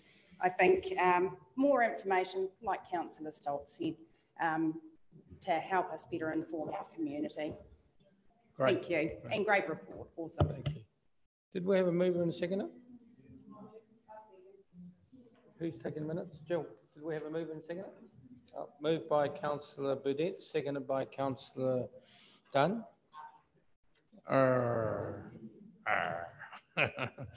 Any other matters? Thank you. All in favour? Aye. Contrary carried. Page 275, it's the preliminary commentary on the consultation regarding the representation review. So any questions? You want to present something? Yes. Okay, we've got a little presentation on the... Oh, sorry. Is it sorry? Is it for after the meeting, is it? Oh, okay. Does it materially affect the report? No, through your worship, it explains the options that we have to develop the initial proposal. So we've got it scheduled for after the meeting. Okay. Yep, sure. No. Yeah. Well, this paper you can speak to, but the presentation is something different. Sure. Oh, right. Okay. Thanks for that, for clarity. I appreciate the work that's gone into this because it is one of life's little challenges. But I have to reiterate how important the 4 rural wards are for our community. And I mean 4, not 3, whatever that iteration might look like. The travelling distances are quite substantial, and I think it would be totally unfair and unreasonable for the Local Government Commission to decide that we could manage with 3. And I just draw to your attention again the photographs that I showed you this morning, that, you know, the community raised with their councillor the issues that are frustrating them, that they haven't been able to secure a solution to. And so I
Oh, all that great speech without the speaker on.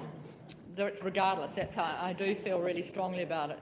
So we'd be looking at, if you had 10 councillors, obviously looking at 3,530, it goes per councillor, and our 2 wards, one would be 660 short and the other 590 short. Yep. But I do think it's important for our community, and that's what they're asking our rural ward. Thank you. Councillor Dowsing. Thank you, Bishop. I find it very difficult to discuss this without almost considering all of ourselves conflicted as the representative of those areas, and also talking about rural versus urban, when there is nothing stopping people in rural wards running for the city centre, and in that case, over-representation can happen very, very easily. We had, I mean, just in this group, there's not a lot of people here that are on the town supply water, for example. So you question how many of our city councillors are actually in the city. When we talk about representation, I don't necessarily believe that we are the best people to make that decision, because we would be voting against someone's job if we were to reduce the number of councillors. We would be voting against, we would be voting against the status quo, which a lot of people would be happy to keep here. So yeah, I think a lot more independence on this would be required. Yes, I really enjoyed reading this paper and seeing the different scenarios we've got. I actually really like scenario 5 at page 281 with 8 councillors in the city and then 3 wards. That's the most even split we can get. We should be asking whether we need 14 councillors in this district. And I also like the idea of doing away with wards and just thinking about the region as a place, as in Tairāwhiti, rather than rural versus urban, or as I read recently, urban councillors. So I really enjoyed this, and I look forward to seeing where we take it.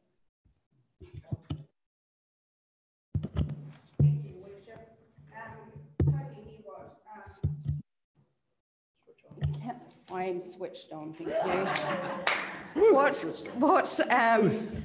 Councillor Dowsing was saying, and sort of, are we the best people to make this decision? But I actually agree with Councillor Dunn. I agree with getting rid of wards. I actually support getting rid of wards altogether. We are here to govern for our region and our whole region. And I'm constantly sitting here listening about city versus rural. We are one. We are one, and we are one moving forward. I think that we should look at not having wards. Thank you. Councillor Wilson. Thank you, Worship. Well, I disagree with that entirely. And I'm a city ward member, but I believe in the rural wards. Look, in an ideal world, yes, we would be, and I consider myself that actually to be a district councillor, not a city ward councillor. I mean, all the financial implications and infrastructure, well, roads, we're always talking about roads, and where's all the issues, you know, that are up in the wards. Look, I still believe we need that expertise from those ward councillors to come to the table. Realistically, how many times would a city ward councillor go up the coast there to check out the roads, you know? And that's not going to happen. I lost the, you can hear me now. Look, I think traditionally it's worked very well for us. I can't see why that would change in the future. What is going to change that is suddenly going to make it that much more illuminating for city-based people to know what's going up the coast? Value totally the councils that sit around the table now that are from those wards. They have an expertise, a relationship with the people out there, which again, it's a relationship as well. People will feel that they can approach those councils. We have an insight to what happens up in those wards more than any of us that sit around the table from Gisborne City would have. And really, they have a vested interest in their areas because they are affected as much as the people that live there, and they bring an expertise we cannot match. Councillor Akota Brown. Thank you, Worship. Since arriving at this table, it's been fascinating in the space of that relationship with the rural-urban, and at times it's been a divide. And I, as Councillor Wilson's alluded to, we are district councillors. We have one of the biggest regions to govern. It's challenging in all aspects of it, and I'm often hit up by rural folk about issues, and I've helped support some of those people to have issues brought to this table and met. So I do see more and more people are moving away from this warded notion to talk to their ward councillor. They're actually going to ask a councillor who's available or around, who's got a vested interest in their concerns. I appreciate, as you have said, Councillor Wilson, the intel, the experience, and certainly the living of the ward councillors in their rural spaces. There's no doubt in my mind. But some of us do actually travel the coast regularly. I have family that live there, and I travel up there for holidays a lot. And so more and more of those communities are ringing me and asking me to put on this agenda their issues. I think that it's just time to consider, and Councillor Seymour's alluded to this, the travel. I know they have remuneration for that, but a community, well, they maybe don't have enough or any, but fundamentally, costs grow in amount for all of us travelling around this region. I've appreciated the trips that we've been able to take as a council group to our region. We've gone all the way out west, all the way up north, and in all places in between. But there are also city districts and parts of our region that are still looking for their roading, their pavements, their pipes, and all those things to be tended to as well. So it's about a balance. I hear Councillor Dowsing on this as well, but I would say that it's time to move to perhaps community boards who can actually, there's a diversity that it presents of speaking into the rural spaces that are isolated and more difficult, because you may hear from one or two people, but how widely is that net cast to hear from the whole of the rural isolated spaces? I'm all for money being saved, obviously, us being wise with that. So whether we lessen the city council space, but currently it is working, but I still think there's ways we need to challenge it to work better for this region's sake. Kia ora. Councillor Burdett. Thank you, I've been, I suppose, privileged and extremely honoured to represent the North. Ming and I, the last time we faced the commission, didn't do too well. The result being we lost a very, very good council. In terms of going forward, I believe that most of you are right. It is a district, and that's how we should be treated. Sure, the rural sector is quite unique, and we've got to spend a lot more time probably addressing concerns there. Bill. In terms of what we're going to do, Bill, you push the button. Oh, sorry. In terms of what we're going to do about this, I look to you, my fellow councillors, to resolve this, not me, nor Pat, I suppose, because if you take one from the northern area, you bugger it. In terms of personality down here, pushing the issues. And I've been so fortunate that I've had His Worship alongside me at meetings. I've had Nadine come north. I've had David and a number of the senior management come and support in those communities that desperately need that support. Some of you have been into the northern area, you know some of the issues there, and I'm just leaving it to you to come up with a resolution in terms of what we put to the commission, because the last time Ming and I were on a hiding to nothing. Thank you. Councillor Foster. Yeah, thank you.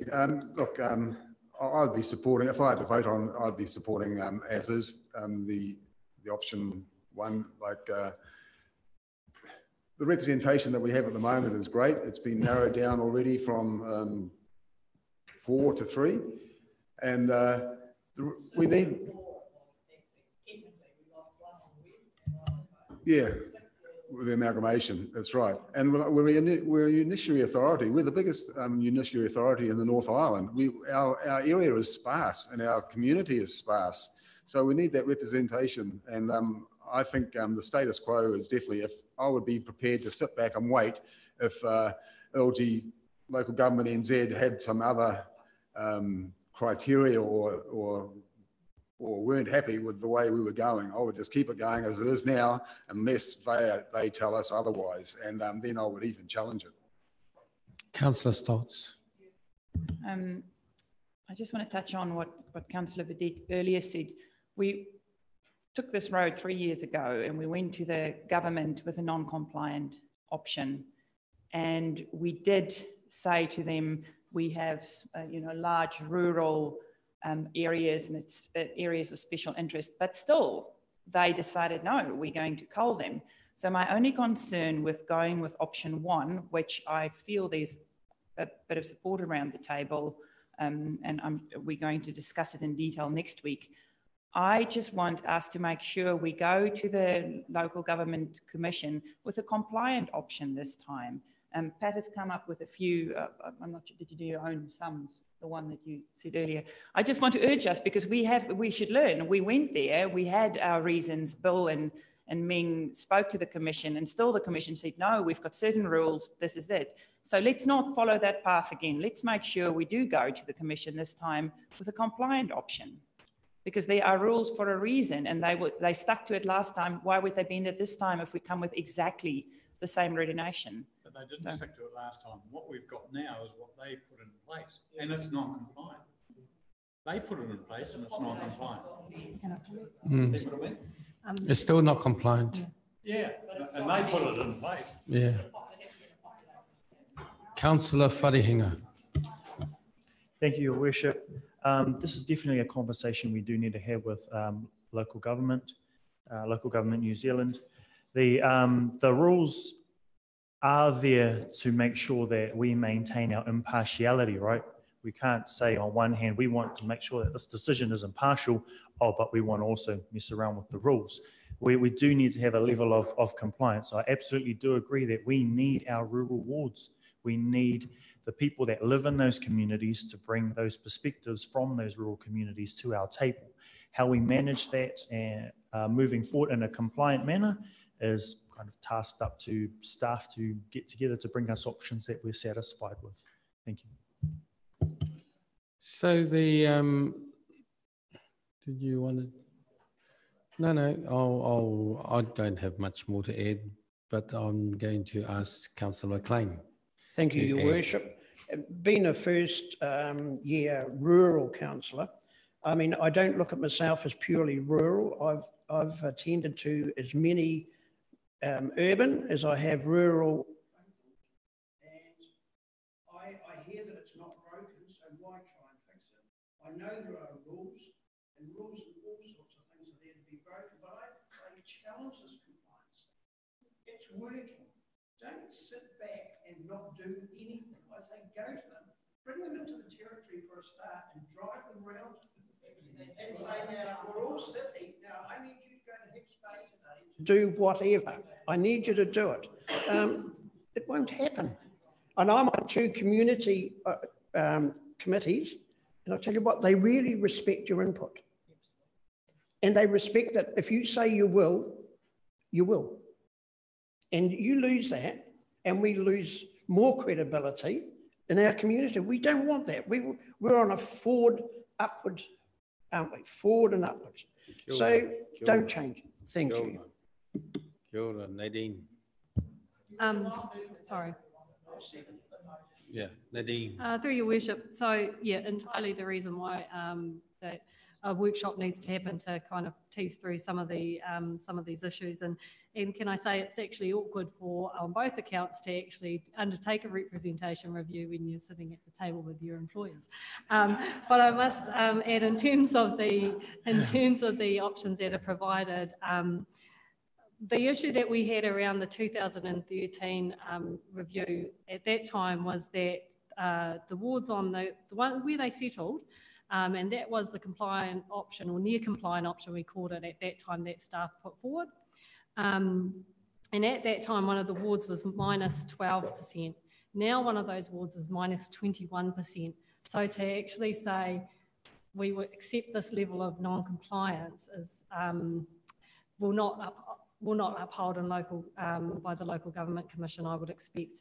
So there are tests around the fair and effectiveness rule, and that's around, ultimately around communities of interest. And then the fair rule is around the plus or minus 10%. So those are the 2 factors that you will need to to consider as we go forward. But I think there's still further conversations to be had about what might that initial proposal look like. What's the rationale? Because you actually have to have really good justification to move from that. And one of the justifications might be around, well, one of the justifications is around isolated communities, which we argued the case that the Matakawa Waiapu ward was isolated on the fact of its security of supply, telecommunications, etc.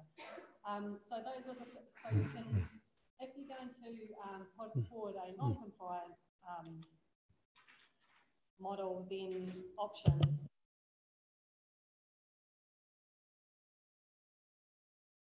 going to actually assist the cause, you have to actually have sufficient justification.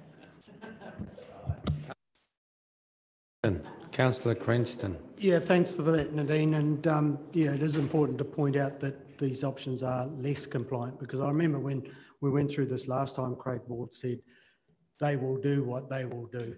And that's still going to be the case, you know. So if we've got to a position where we've become significantly less compliant, we really have to figure out how we're going to present something that's compliant. For me, I do think that the current system is the fairest, but if it's that non-compliant, it might be accepted. I do like voting at large, but I don't think it would end up fair, because we know that the population base, being significantly more in city, won't necessarily see it the way we see it and see the importance of having that rural representation, which has really been working around this table. You know, we understand our rural communities because of those rural councillors, and to go at large and then not have that representation will be detrimental to the functioning of this council.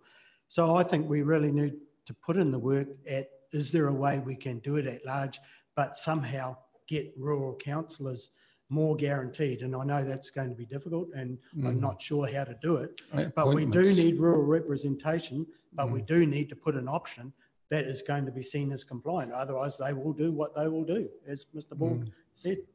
I think, I mean, fundamentally, local government is about local, isn't it? Local representation in your local area, and the better spread, the better.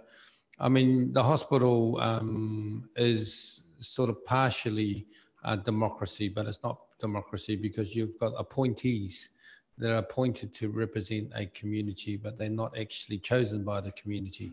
They're only chosen by the Minister of Health. I mean, you know, and you have a look at and unfortunately, the Tiniroto and Matawai area, Muriwai area, in terms of the national boundaries for the MPs. And Stuart Nash has to come all the way to Gisborne to see 10 people, you know, but that's his area, because they needed 10 more people to make their plus or minus thing right. And it's not right. And people, you got to look at cost as well, you know. I mean, you might drive up the coast often, but then one needs to go to Tiniroto and Matawai and Muriwai as well. And so it's a vast district, and you can't beat having a person who is local.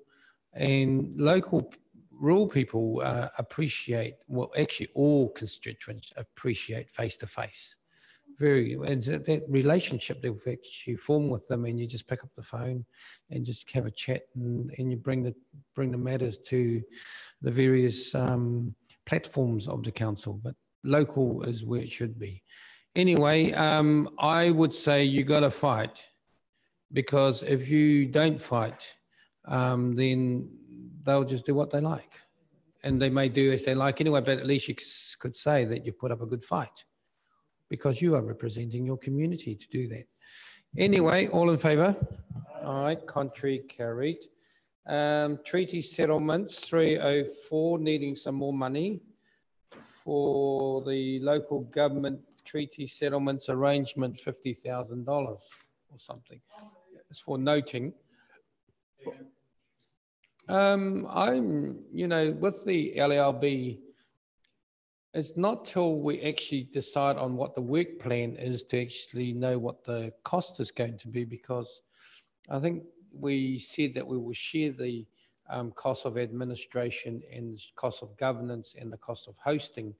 But other than that, it really depends on what is required in the work plan, and the more that we can actually do in the front end in terms of incorporating LTPs and aligning with iwi work plans or something like that. And it's not 100% of it, but that's where I think we'll know what we're up for. Councillor Wharehinga. Thank you, Your Worship. I absolutely agree. We do need to know the finer points around the cost, but I also think that this is a great conversation to be having now in regards to resourcing those things like LLB. It was great that we showed a goodwill gesture in regards to carrying those costs and also making a line item in regards to helping get LLB along. But it's not just in regards to the dollar value as well. We have expertise in-house which iwi currently do not have. And I'm not just talking about our tairawhiti iwi, I'm talking about our iwi across Aotearoa, and as responsible tuakana in that space, it's up to us to kind of awhina our the compliance part and the planning parts inside those organisations along. So I absolutely support. I heard that this paper has already been, if it's already been moved, I'm happy to second. Thank you. Councillor Seymour. Thank you, Worship. I was just going to make the point, though, that we do need to commit a sum of money, which is the purpose that's in front of us, so that we do have some money in the LTP, hence my reason for moving it. Okay, all in favour? All right, contrary carried. Now we go to page 347, TEAP, close to the TPP, ETPP, but anyway, Nadine. Through Your Worship, it's just the the update on the progress made towards the Tairawhiti Economic Action Plan actions for your information. I still don't see East Cape Road on there. You know. Your Worship, we have included East Cape Road as part of the Integrated Transport Priority Plan as a priority for the short term. Yes, but Mr. Simon Bridges said Tāsio, the whole thing. We need to, yeah, we all heard that. I know, I'm a few days behind. Okay, thank you. Acknowledged. Okay, in mover. Oh, yes. Happy to move, Your Worship, but I just have a couple of questions. Moved by Councillor Seymour, seconded by Councillor Wharehinga. Just a couple of questions for clarity, and I'm not sure. It's on page 349 under the honey at 3.2. It's talking about concept is to bottle under a regional brand. I'm sure they mean market. I mean, I don't think, and you actually don't bottle honey. So I think that should, I mean, I know we didn't write this, but I think it should say market under a regional brand rather than, which is at 3.2 under the progress updates. I'd be really, so turning on to page 350, it would be really interesting for us to have a copy of the project completed, which is the development of the authentic Tairawhiti brand that promotes Tairawhiti as the best place to live, work and play. It's noted at 4.1. If we could see that just for information, please. And again, 5.3, the next page, 351, where we're working towards the work on the Cook Landing site, iwi encounters, and it's a bit like, you know, where we have arm's length groups that are working on projects that ultimately we hear about. If we can just have a more detailed update on the progress. It says here project progressing as planned. Council, Ngāti Oni Dock and Council have awarded the design contract for the Cook Landing site. So it would be just interesting to have that reported to us, just so we can see what it's going to look like. And it all looks excellent. There's lots of things happening. I just want to comment because I think we need to know about this on 7.2 at 354. And this is another example of matters we were talking about a moment ago. I happened to be in Tolaga Bay, Oawa, when Chorus were there. And it says here that, you know, we're going to get this fantastic new rural broadband, and it's not Activate Tarawhiti's fault. The broadband is going to be put in Cook Street and Parkinson Street and not Uawa Parade and about 50 other houses. It is just ridiculous that, you know, the projects, we get all this publicity, and this is not, as I say, council's fault at all, but it would be great if they looked at a project as a total package, and for the little bit extra, they could do the whole of that inner side of the main road, if you like. A lot of houses there. Yeah, so that, but, you know, it tells us we're all going to get townships downloaded as part of RBI 1, but in fact, it's only a figment of some of our townships, which Councillor is unfortunate. Stoltz. Thank you. Thank you. I'm on the top of page 355, and I assume the time frame is incorrect because it says December 2010. But my question is actually about the expansion of mobile phone coverage to black spots. And we've had this discussion before when we had Vodafone or telecom issues. And I thought it was in here, but it's not. Also, getting proper coverage in the gorge. And we've had this discussion before. So I was just wondering if it is somewhere and I just missed it, because I remember us talking about it before, and the mobile phone coverage is for black spots, obviously in our region, but then also extending it to the gorge for a safer journey. So am I missing it, or is it not there? Or was it? I'm sure myself had a discussion with... Through your worships, yeah, that was part of the discussion, also the link around the top of the coast through. So, but it wasn't captured under the Economic Development Action Plan, but was one of those priority areas we were saying that actually for a seamless journey, you should provide it. So, but that, you know, this is, as I say, a progress, a work in progress, and priorities can be updated as we move through some of these actions. We've received a MOU for the NZTA State Highway 35 and State Highway 2 project of analysis and analysing where the work needs to be done and the future planning. I think the announcement by the ministers of the TEP was in September, about right? September, then the elections came along. My concern is that the end of the study is not to 2019 June. I have indicated that it's too long, as you've seen, and so there's, you know, 5 or 6 mayors and regional chairs and transport chairs involved in there. So if you can continue our lobby for us, Nadine, it's too long. We need, look, you know, the people that were doing these roads a long time ago, they knew what they wanted a long time ago, and they've actually got draft plans sitting in the bottom drawers or maybe in the computer now, and they're all scanned, but they know. And, you know, all these corners and all these gorges and all these new things, even Transmission Gully has been in the pipeline for about 30 years. There's no need to do much more study other than to do a bit of refinement and to get on with it. So that's all I'm saying. I think, why does it take so long? Annoying. Right, all in favour? Contrary, carried. Page 358.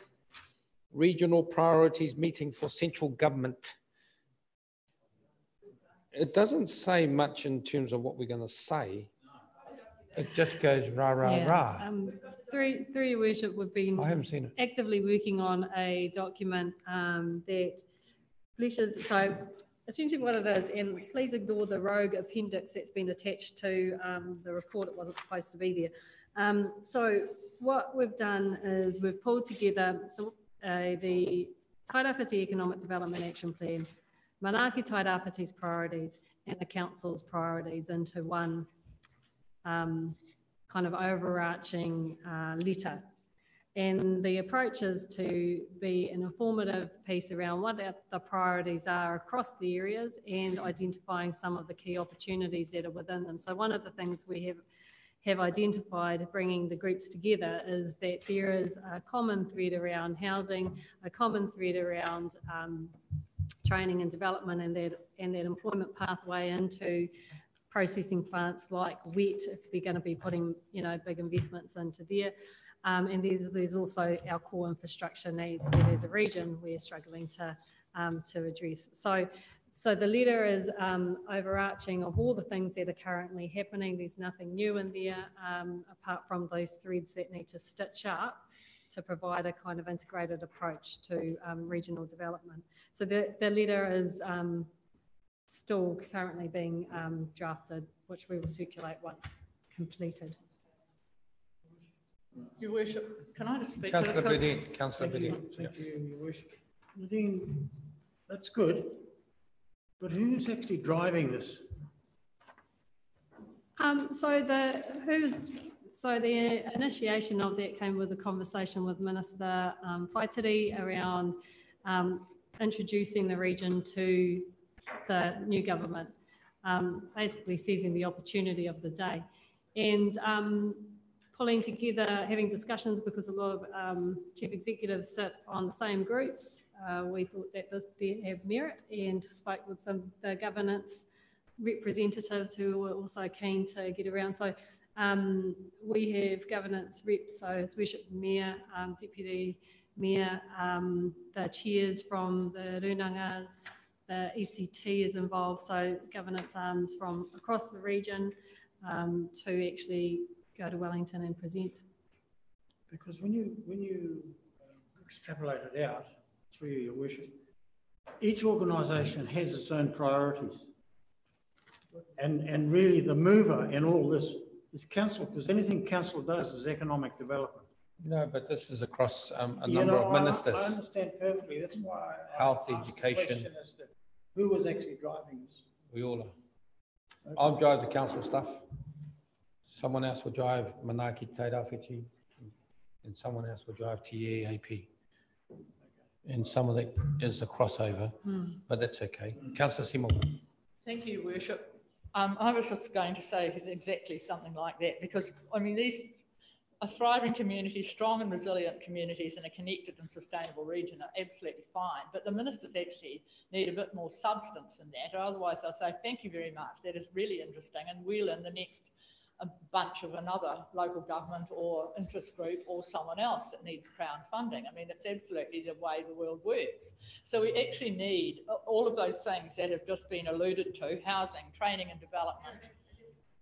Yes, they're in a letter, but they need to be pulled together with some money beside them. And we've got all that data in here because we've been banging on about it for ages. And it is in the Te Rāwhiti Economic Development Strategy that this district took rather a long time to get off the ground and then ended up being one of the last regions to have that launched. And that wasn't entirely our own fault. I think political party was involved with that as well. But it's really, really important. Water, which wasn't mentioned, wastewater and roading are probably, and our stock banks, is 3 or 4 of our key projects. And we should be saying to them, this is what they're going to cost, and this is how much it's going to cost over the next 10 years of our plan. And our ratepayers really can't subsidise every last cent of that. And we need to be really crunchy, and we need absolute detail, I think. I just think this, all of this is just a bit... The whole 20-page document was not what you said wrong. Yes, but 20 pages is too many. I don't want to read 20 pages from every region. We need something substantial, detailed, but it needs to be crunchy because we've got this opportunity and we need to make the best of it. And we've only got 25 minutes. Exactly. Councillor Dunn. I'm going to follow on from Councillor Seymour. I'm all for an integrated approach, definitely. My main concern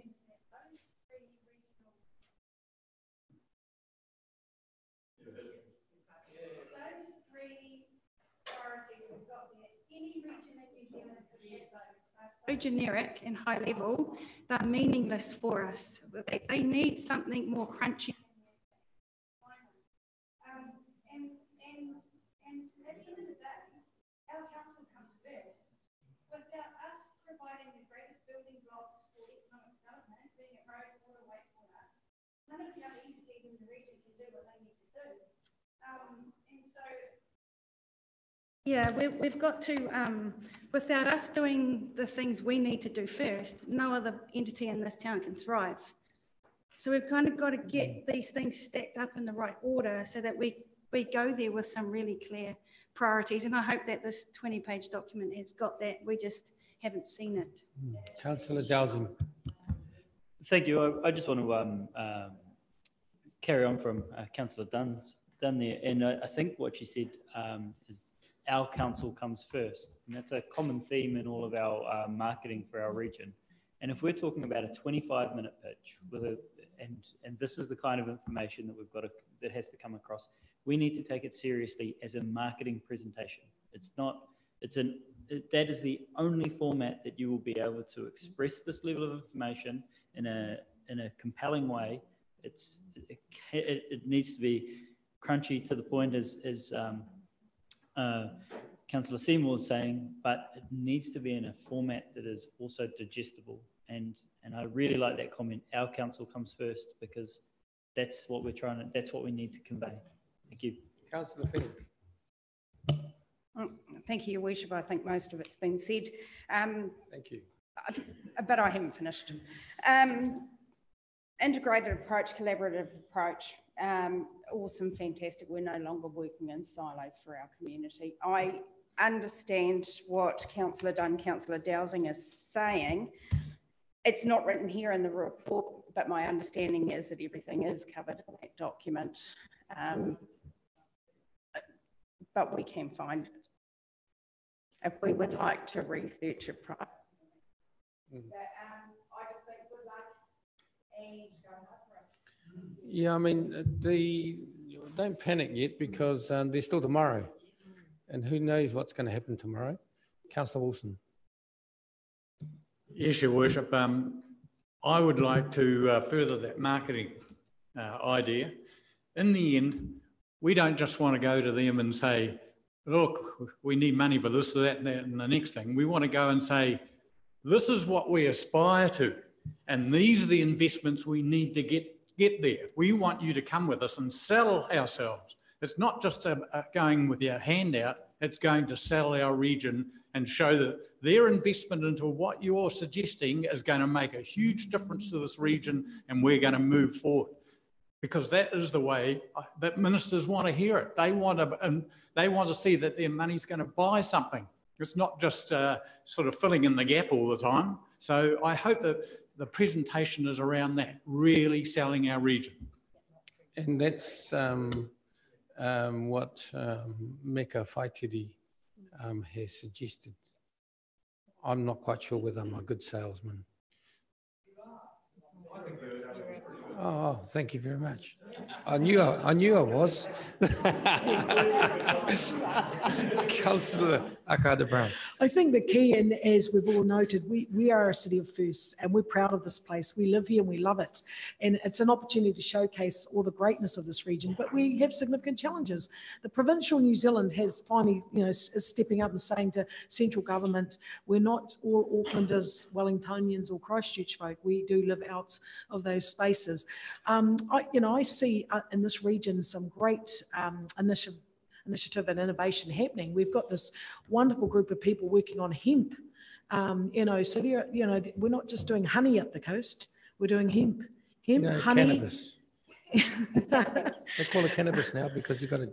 Well, we're looking into this medicinal space as a government now. We've got a whole bunch of other legislations coming through in this time of change in government. But I think, as Councillor Wilson and others have said, it's a showcase of our region, and it's time for us to step up and be really proud of what we can do, not what we haven't been able to do, but we keep it real because we're realists. I would like to see your pitch in this, and I do believe, Mayor, you do a great job of representing our region throughout the Motu. You're world famous, especially in China. At the end of the day, it's really important for you to know that we back you, we back the principles of this proposal and our team that are working hard for this region's best. So we're all in this together, and we really want to see this region get its due, and it's our time. And again, thank you for doing this for us. I move. Second by Councillor Seymour. All in favour? Aye. Contrary. Move to general business. Yes, Councillor Foster. Just on the on the freedom camping issue that was raised at our, by Jonas Jahu, and I think if we have these public presentations, it would be good to have some discussions later in the meeting about them. There's the two that were presented, so this is a great opportunity to be able to do that. On the freedom camping, now, we've had over 1,000 people sign that petition about the particular area of Makarori, and there's been comments about, it's not happening all the time or anything like that, but at the end of the day, there is a huge issue out there.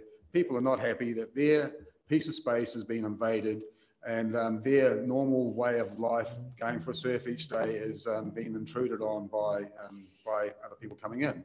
Now, freedom camping is a great thing. I mean, I helped to introduce it at Kaiti Beach, and there's no issues there whatsoever. There is an issue at the Marina Car Park at the same time. I think this year we've had, I would say it's over doubled the amount of freedom campers we've had in this region. And if it keeps on continuing at this rate, we've got a huge problem. And it was really pleasing to see the other day, last Friday, I noted at the AML site, there was a lot of freedom camping happening there. And I know there's some work going on behind the scenes to try and promote that area with the landowners and some other people. What I would like to see is that actually that is brought into the public eye a little bit more, because for the future of this region for freedom camping, which we want to promote, but we need to really look at how we can police it a lot better. So I would like us to look at the freedom camping issue this year before next year, because of the way it's increasing, we're going to be caught out. So I think we really need to look at our freedom camping bylaw and put some things in place, and we need to do it before the next season comes in. Councillor Wharehinga. Thank you, Your Worship. Just to support what Councillor Foster has been saying, the petition was well presented. I thought it was very well spoken. It did bring up in regards to, I just wanted to get clarity, it did bring up in regards to licenses from Puawa up. Is that the case? I thought that we didn't have licenses from Puawa up.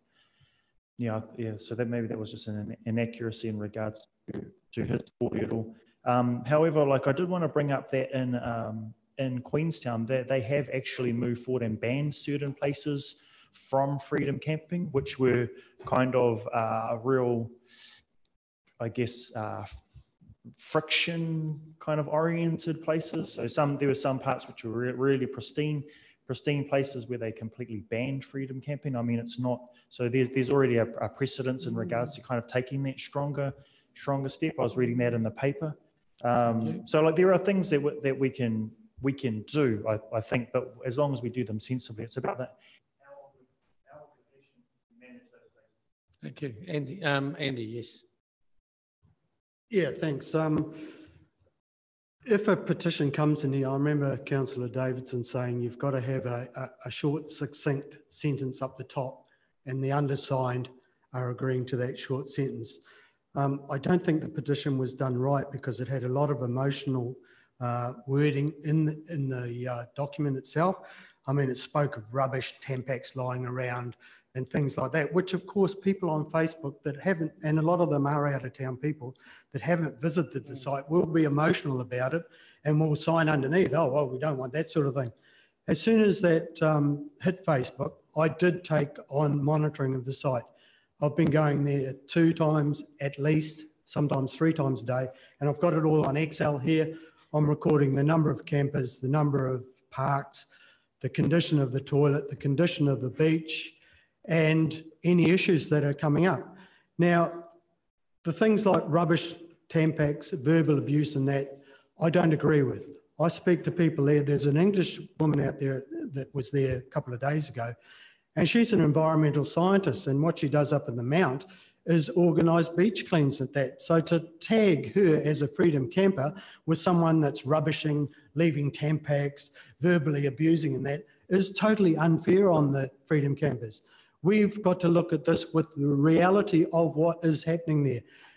There may be issues out there to do with rubbish, but who's to say it's the freedom camper? Every time I've been out there when it's busy, there is more local users of that car park than there are freedom campers. The most freedom campers I've seen out there is 12. There's over 40 sites out there. Like I say, I've been going there for probably close to 4 weeks now, at least 2 times a day, and I have always been able to drive into a car park, and I have never seen much rubbish. There was one incident with a couple of boys there, that there was a couple of beer bottles and a couple of cans, so I went up there and I pointed it out to them. They said, oh yeah, we'll clean it up when we go. I said, well, that's not good enough. You need to keep the site clean. And they understood that, they got it. But that's the only incidents of littering I've seen. And I do get out of my car and I walk up and down that beach. I open the door of the toilet. I monitor the condition of the toilet. So I don't agree with the wording of the petition. Now, in saying that, there is a potential problem coming because at 12, it's getting near the capacity. And if it does get popular, it will grow and there will be a problem. So in saying that there's no problem today is not saying that there won't be a problem in the future. So I'm very aware of that. Okay. As far as the AML site and go, the reason that this campsite, Freedom Camping site does work is because there's a very good toilet there which is being used. Now, if we move them on to somewhere that there is not a toilet, then we may get those issues that they are saying are happening out there. So there are issues, but let's see it in the reality of the situation and not blame these freedom campers, which is what's happening, not blame these freedom campers for all these issues which are not necessarily driven by them, not necessarily caused by them, and are in fact not real. I don't agree with the messing up of that area, you know, but I do raise the awareness that if it grows significantly more, there will be problems. Yes, they're not coming now. What happened here? Malcolm.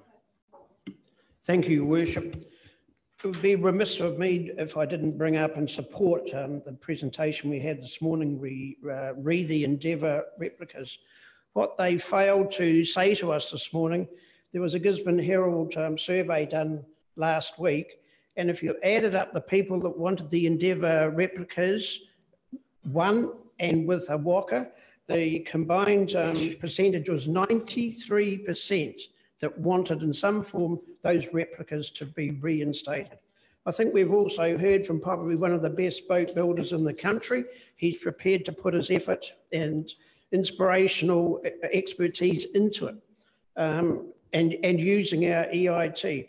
I think it'd be sad if we didn't support this, get them behind it. If we've got to go for funding, put us down the right path and get it up and running for our commemoration next year. Thank you. What? We seem to be actually debating topics. Look, this is not the way that we should be operating. Yeah, well, I've got two notes here, Endeavour and the camping. And they've given it to me. Yeah, but at the end of the day, an opinion is being put about what action should be taken. That's not what general business is for. In fact, I don't believe that general business has been defined in this way whatsoever, that people just raise any old issues. But no, they're not raising any old issues. I've got two issues right here. Freedom Camping and Endeavour. But it's not to debate, though. We're not debating. Well, there's a member just giving an opinion about what should happen. Fantastic. I know. Well, it's up to you, but I'm just raising it. That's not part of our protocol. And you know why? Yeah, well, we'll have to debate what this... Just carry on. It's all right. At least the public will know that we are concerned. Councillor Seymour. Thank you. I'd just like to go back to the freedom camping issue, and I totally support I think we do need to workshop it. We need to have a discussion. I agree that it needs to happen before, in time to make some other changes if that's necessary. But one of the other good things about why people are there, I support both Councillor Foster's comments about looking at the future, but certainly Councillor Cranston's comment about there's generally is a space. My question this morning, and I only put it into the air because he isn't here to answer it, I'd love to know what the visiting surfers do and where do they stay? I mean, can't they park up in that car park, because they too are freedom campers and they want to hop out of their camper van at dawn the next morning and go for a surf. So how on earth is council meant to distinguish between them and those who might be just freedom campers. So, you know, it is a very popular place because simply it's beautiful. It is absolutely gorgeous there in the morning when the sun's rising, and when you come to town early and there's a whole lot of young people enjoying our region and sitting there on a chair at the back of their boot up vehicle. I mean, they're not doing that much harm. So I think we need to look at it, yes, but be a bit reasonable. Councillor Fenn. Thank you, Your Worship. What is general business? Structure. Yeah, structure and process, keep it consistent, and you need to make sure that you continue to monitor it. I would just like to say, I think it was Councillor Foster that said, when it comes to public petitions and inputs, yes, can we ask questions, please, so that we can understand what our community is saying? I want to change the standing orders. Okay. Councillor Dunn. Who said I was finished? Can I just get the Chief Executive to remind us all, because it's come to Council before, that we are reviewing the Freedom Camping Act this year in light of all of this, and therefore these matters will be addressed then? Is that correct? Yes, so let's leave. Hang on, the staff are having a debate. Yes, through Your Worship, yes, that's the case. Yes, as long as it's done soon enough, though, to be fair, it does have to happen soon. The other thing I'm promoting with Calvin Davis is that it should be mandatory to have a loo in one of those vehicles. Oh, don't be unfair to young people. Why? So they can poo all Here we over. go, we carry on the debate. Young people. Well, he raised it. They've got lots of disposable income. Anyway, we don't have to do that. We don't have to do the minutes in public excluded. So I'll move the minutes. Seconded by Councillor Burdett. Any matters arising? Hang on till we get to the right place. It's only minutes. We might have written notes on them, though. Well, I doubt it. Sometimes we do. You wouldn't have got that far. All in favour? Aye. Aye. Contrary, carried. We do have our advisors coming in at 2 o'clock, knowing very well that I generally try and get meetings done by 12 o'clock. However, that will be a message. Can they be brought forward? Yeah, they must be here. Can they be brought forward to 1 o'clock? Are they here? We have a workshop that we need to undertake for the representation review, so I might propose, Your Worship, that we Start now. do Okay. the workshop and then... Is R&V still coming? No. Did someone told them what? At 12:20, Pat Flocker's coming. Is they're not coming? They didn't tell me that they were going to come. Oh, you fellas told them that, eh? Yeah, put them off. Okay, workshop, 12 o'clock.